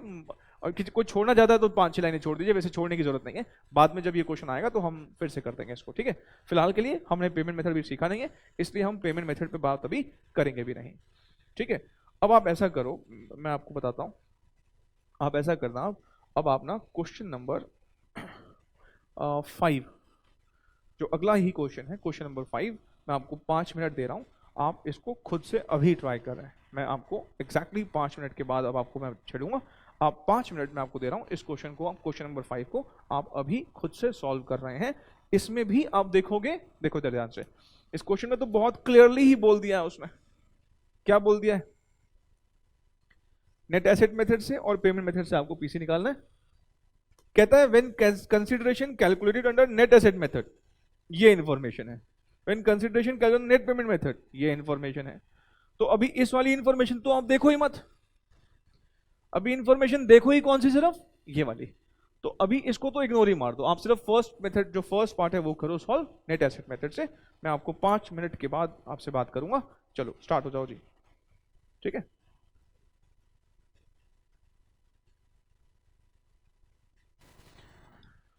हाँ जी, किया सॉल्व किया क्वेश्चन, कहां तक पहुंचे भाई? 5 मिनट मेरे ख्याल से हो गए ना दिए हुए आपको। कितना आंसर निकाला, कई बच्चों ने निकाला होगा आंसर, बताओ जी कितना निकाला? अरे क्या बात, 3355, कितने बच्चों का आया है? बहुत बढ़िया बहुत बढ़िया, अरे ऑलमोस्ट सभी का आया है, बहुत ही बढ़िया। 33,55,000 बिल्कुल करेक्ट आंसर है। आइए मैं आपको भी ये निकलवा देता हूँ जल्दी से। क्वेश्चन नंबर 5 है हमारा, बहुत बढ़िया, 33,55,000, इसका मतलब आपको समझ में आ रहा है। ये टॉपिक बिल्कुल मुश्किल नहीं है, बस प्रैक्टिस की कमी के कारण ये टॉपिक थोड़ा सा ज्यादा बदनाम हो जाता है। प्रैक्टिस बच्चे करते नहीं, एक टॉपिक थोड़ा सा लेंदी है बाकी के चैप्टर्स के मुकाबले, और लेंदी होने के चलते बच्चे कहीं ना कहीं प्रैक्टिस में अपनी रिदम छोड़ जाते हैं, बस उससे सारा काम खराब हो जाता है। चलिए, पहला एसेट है टेंजिबल एंड इनटेंजिबल एसेट, ऐसे करके कुछ लिखा हुआ है। और कहता है फिक्स्ड एसेट्स जो हैं 10% above book value. Tangible and intangible मतलब फिक्स्ड एसेट ही होते हैं भाई, चाहे गुडविल कहें, मशीनरी कहें। गुडविल जो है वो इनटेंजिबल फिक्स्ड एसेट है, फिक्स्ड एसेट तो वो भी है। Land and building tangible fixed asset है, फिक्स्ड एसेट दोनों ही होते हैं ना, टेंजिबल हो या इनटेंजिबल हो। कितना परसेंट ऊपर? 10% ऊपर। तो 32,50,000 का 110% कर दोगे अगर आप, 32,50,000 का 110% अगर कर दोगे तो ये आएगा 3575, ठीक है, 3575। इन्वेस्टमेंट्स कहता है ये तो पार वैल्यू पे ही लेना है, खुद ही बता दिया पार वैल्यू पे ही लेना है, ठीक है। पार वैल्यू पे ले लेते हैं 6 लाख। करंट एसेट्स 10% डिस्काउंट पर लेने के लिए बोल रहा है। 5 लाख का 10% डिस्काउंट मतलब 90% कर लो, या 50 अलग से माइनस कर दो, एक ही बात है, 4.5 लाख आएगा। एसेट्स तो खत्म हो गए, इसको हम बोल देते हैं सन्ड्री एसेट। सन्ड्री वर्ड ना जनरली हम टोटल एसेट के लिए सन्ड्री वर्ड यूज कर लेते हैं। 3575 प्लस 6 लाख प्लस 4.5 लाख, 46,25,000, ठीक है। सन्ड्री एसेट्स में से अब क्या माइनस कर देंगे हम? एक्सटर्नल लाइबिलिटीज, एक्सटर्नल लाइबिलिटीज ये माइनस कर देंगे। चलिए जी, पहली लाइबिलिटी हमारी कौन सी है एक्सटर्नल में? डिवेंचर्स है। मालिकों के पैसे नहीं माइनस करने, पता है ना आपको, डिवेंचर्स है। डिवेंचर्स के लिए कुछ बताया गया उसने? हाँ जी बोला है, फिर से देखो, देना कैसे है ये इंपॉर्टेंट नहीं है, दे कितना रहे हैं। कह रहा है कि डिवेंचर्स को डिस्चार्ज करना है प्रीमियम पर। कितने प्रीमियम पर? 10% प्रीमियम पे डिस्चार्ज करना है भाई। डिबेंचर का अमाउंट है 7 लाख रुपए, 10% एक्स्ट्रा मान लोगे तो कितना हो जाएगा? 7,70,000। 110% हो जाता है 7,70,000, ठीक है। अगला हमारा जो अगली लाइबिलिटी है वो है करंट लाइबिलिटीज। कहता है करंट लाइबिलिटीज को बुक वैल्यू पे ही टेक ओवर करना है। करंट लाइबिलिटीज को तो बुक वैल्यू पे ही मतलब 5 लाख पे ही टेक ओवर करना है, मतलब हम मानेंगे 5 लाख ही पे करेंगे इनको। तो हमारा परचेज कंसिडरेशन आ जाएगा, कितना आ जाएगा purchase consideration? 4625 minus 770 minus 5 lakh, ये हो गया 33,55,000। 33,55,000। चलिए जी, ये हो गया हमारा क्वेश्चन नंबर 5 भी। ठीक है। अच्छा, अब हम थोड़ा सा अपनी डिस्कशन को और बढ़ाएं, आगे बढ़ाएं, और अगला क्वेश्चन जो मैं करवाऊंगा वो है एग्जामिनेशन पॉइंट ऑफ व्यू से बड़ा ही इंपॉर्टेंट। मुझे लगता है कि शायद अगली बार ये एग्जाम में आएगा हमारे, मतलब जो भी ये क्वेश्चन जो मैं करवा रहा हूँ शायद मुझे लगता है कि एग्जाम में आएगा। और ये है क्वेश्चन नंबर 9। क्वेश्चन नंबर 9 हम करने जा रहे हैं। मुझे लगता है कि ये एग्जाम में इस बार आ जाएगा। क्वेश्चन नंबर 9, नहीं 9 नहीं, छोड़ो भाई, 9 नहीं, 9 नहीं, अभी रुको, 9 नहीं, 6 ही करते हैं। ये है वो क्वेश्चन, सॉरी मैंने गलती से 9 बोल दिया, 6 है जो मुझे लगता है कि एग्जाम में इस बार आ सकता है।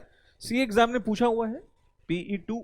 सी इंस्टीट्यूट भी अपने अपने एग्जाम का नाम बदलता रहता है। प्रोफेशनल एग्जामिनेशन सेकंड, जब मैं सीए कर रहा था तब PE1 PE2 बोलते थे, जिसको अब फाउंडेशन या इंटरमीडिएट बोलने लगे हैं। बीच में IPCC बोलने लगते थे, अब उन्होंने और नाम चेंज करके फाउंडेशन और इंटरमीडिएट कर दिया है। तो ये ठीक है, सी इंस्टीट्यूट लेकिन पूछा 2007 में। मुझे लगता है कि ये क्वेश्चन हमारे एग्जाम में एज इट इज पूछा जा सकता है।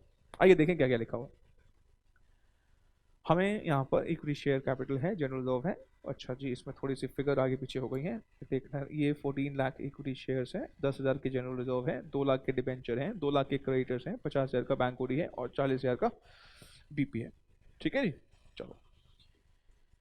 और कहता है R limited agreed to take over the business of A limited. Calculate करना है क्या परचेज कंसिडरेशन, कौन से मेथड से? नेट एसेट मेथड से। Market value of 75% of sundry asset is estimated to be 12% more than the book value and that of the remaining 25% at 8% less than the book value. रुको भाई, पहले इतनी बात समझ लेते हैं। देखो, पहले तो हमारे ना यहाँ पर जो एसेट्स हमें दे रखे हैं ना, वो दे रखे हैं 18 लाख रुपए। देख रहे हैं 18 लाख के एसेट है। वो कहता है कि इसमें से ना 75% जो एसेट है ना, 18 लाख का 75% कितना होता है?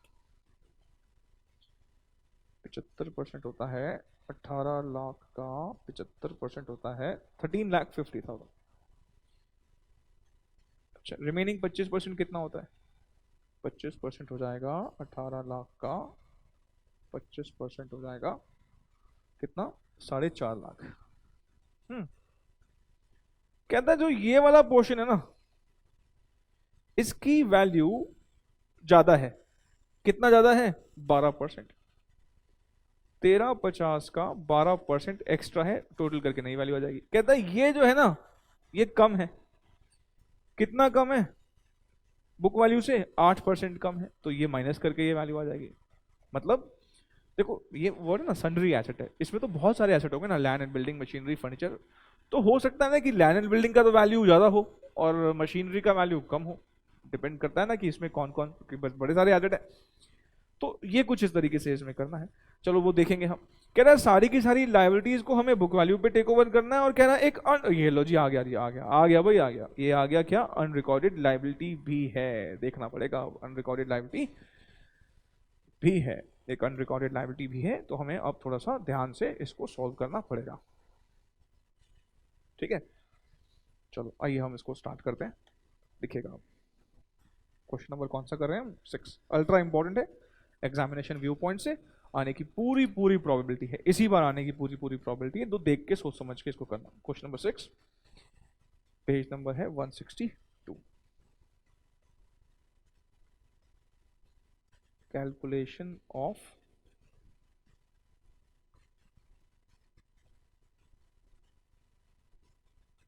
Purchase consideration. ठीक है, सन्ड्री एसेट्स। ध्यान से, हाँ देखो मैं क्या कह रहा हूँ। 18 लाख, 18 लाख, 75% एसेट की वैल्यू अलग है, 25% एसेट की वैल्यू अलग है। पहले ये देखो प्लीज, ठीक है। जो 75% है ना, उसकी वैल्यू 12% ज्यादा है, तो या तो अलग से 12% जोड़ दो या ऐसे 112 कर दो। ये बात मैं पहले भी दो बता चुका हूं। इसकी 8% वैल्यू कम है, मतलब ये कितना रह गया 92%। 100 में 12 जोड़े, 100 में 8 घटाए, तो ये कितना आ जाएगा निकाल के। वही देखोगे ना, 1350 में 12% जोड़ दो ना, 1350 का 12% जोड़ दोगे तो कितना आ जाएगा, 15 लाख 12 हजार, 15 लाख 12,000। और 18 लाख का 25% कितना निकालता, 4.5 लाख, 4,50,000। उसका 8% घटा दो, या सीधा 92% कर दो, 4,14,000। ये हमारे एसेट्स की वैल्यू हो गई, सनरी एसेट्स की वैल्यू हो गई ये वाली। देख लो भाई, समझ लो पहले पूरी बात। आई होप कि आपको समझ में आ रहा है, ठीक है। अब देखें आपके और कौन से एसेट हैं। Discount on issue of debentures, अरे मुझे तो ये तो कचरा लग रहा है, फिक्टिशियस, ये भी कचरा है। PNL account, PNL account asset side पर होने का मतलब ये ना लॉस है। ये यहां होता है तो क्या होता है, प्रॉफिट। और वैसे भी मालिकों वाली चीजें तो हम कंसिडर करते भी नहीं, याद है ना। लेकिन ये लॉस है, लॉस की भी वैल्यू क्या होती है, जीरो। मार्केट वैल्यू लॉस की क्या होती है, जीरो। कहीं आपने देखा है किसी दुकान पे लिखा होगा कि हमारे यहाँ पर घाटे बेचे जाते हैं? कहीं नहीं लिखा होगा हमारे यहाँ पर घाटे बेचे जाते हैं, अरे कहीं नहीं लिखा होगा। आई मीन इसका मतलब ये लॉस है, लॉस। पीएनएल अकाउंट यहाँ होता है तो प्रॉफिट है, कहाँ पे, इस साइड होता है तो प्रॉफिट है, इधर है तो इसका मतलब क्या है, लॉस है। पीएनएल अकाउंट ये क्या है, लॉस है। डेबिट एसेट साइड पर होने का मतलब डेबिट बैलेंस, और डेबिट बैलेंस किसी पीएनएल अकाउंट को कब होगा, जब डेबिट साइड ज्यादा हो। पीएनएल अकाउंट के डेबिट साइड पे क्या आते हैं, खर्चे। जब खर्चे ज्यादा होंगे तो डेफिनेट सी बात है वो क्या होगा, लॉस। तो ये तो लॉस है। तो एसेट साइड में तो कुछ है ही नहीं, ये दोनों फिक्टिशियस, ये कहें तो तीनों ही फिक्टिशियस हैं, अगर देखा जाए तो तीनों फिक्टिशियस हैं। ये हमने ले लिया। इसके बाद अब क्या करें, एक्सटर्नल लायबिलिटीज माइनस कर लेते हैं। पहले इसको टोटल करके बता दो कितना आएगा।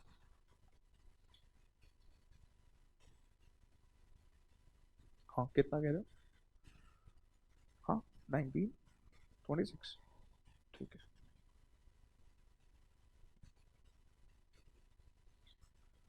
माइनस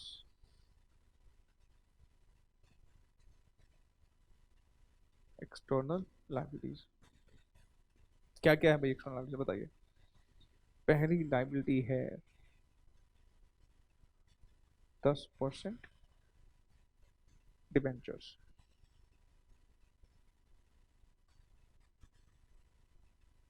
2 लाख। सनरी क्रेडिटर्स, लाइबिलिटीज उसने बोल ही दिया सारी बुक वैल्यू पे लेनी है ना। बैंक ओवरड्राफ्ट 50,000, बिल्स पेएबल 40,000,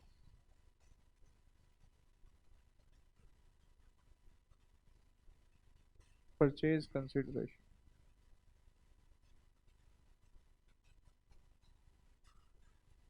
नहीं बोल रहा ना कोई, यही तो मैं देखना चाह रहा था। हो गया ना, फिर से वही गलती कर रहे हो ना आप। हाँ क्या बोला था, कर रहे हो ना, कितने बच्चों ने कर दिए गलती, सोच ऑनेस्टली बताना, देखो सच्चाई अभी भी है दुनिया में। हाँ ये लो, कर रहे हो ना गलती। और कहीं तो छाप ही दे मेरे साथ साथ, जैसा लिखूंगा वैसा ही लिखेंगे वो। गलती तो करनी है यही, तो यहाँ पे क्या माइनस करना है, और अनरिकॉर्डेड लाइबिलिटी, अनरिकॉर्डेड लाइबिलिटी। कितने रुपए की अनरिकॉर्डेड लाइबिलिटी है, 25,000 की अनरिकॉर्डेड लाइबिलिटी है। अब माइनस करके बताओ कितना आएगा, हद होती है यार। 19,26,000 में से 2 लाख, 2 लाख ना, हाँ 2 लाख और, क्या करवा रहे हो यार, सही से बता नहीं, मेरे को लगता है आपने शायद मुझे अमाउंट गलत लिखवाया अभी।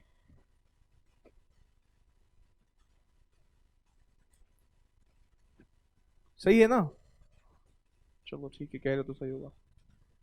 2.5 लाख, 90,000, 25,000। पता नहीं मुझे क्यों लग रहा है शायद कुछ अमाउंट गलत बताया आपने। डिबेंचर्स 2 लाख हैं यार, बताते तो नहीं ना आप ठीक से। ये भी तो 2 लाख ही है शायद। क्रेडिटर्स भी शायद 2 लाख हैं। ये भी 2 लाख है।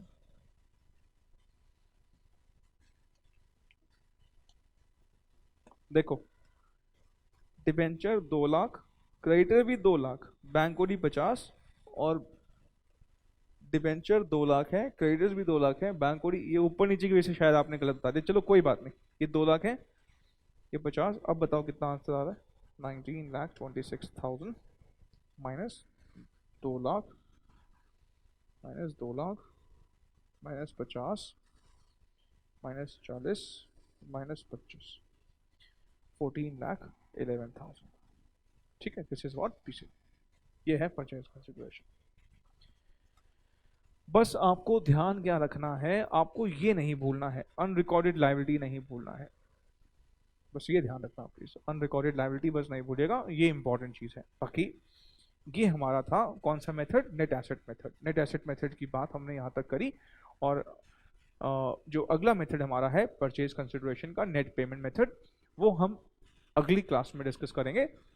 ये क्लास हम आज यहीं वाइंड अप करते हैं। नेट एसेट मेथड हमने जो सीखा, इसको प्लीज़ रिवाइज करना, अच्छे से रिवाइज करना, और अगली क्लास करने से पहले इसको ज़रूर सारे जितने क्वेश्चन हैं वो सब रिवाइज कीजिएगा। आज मैं आपको होमवर्क देखूं दे सकता हूं कि नहीं। आज अभी होमवर्क रुक जाओ, अभी आज होमवर्क रुको। आज होमवर्क में जैसे कि हम बोलते हैं क्लास वर्क क्वेश्चन सारे रिवाइज कर लेना वापस से। जो क्लास वर्क क्वेश्चन हैं वो सारे रिवाइज कर लीजिएगा, ठीक है। होमवर्क आज का क्या है, क्लास वर्क क्वेश्चन सारे कर लेना। हम मिलेंगे अब अगली क्लास में नए क्वेश्चंस के साथ, नए मेथड के साथ। पेमेंट मेथड डिस्कस करेंगे, उसके बाद फिर दोनों में कंपैरिजन करेंगे कि पेमेंट मेथड क्यों बेहतर है। चलिए, थैंक यू सो मच, अगली क्लास में मिलते हैं। Thank you.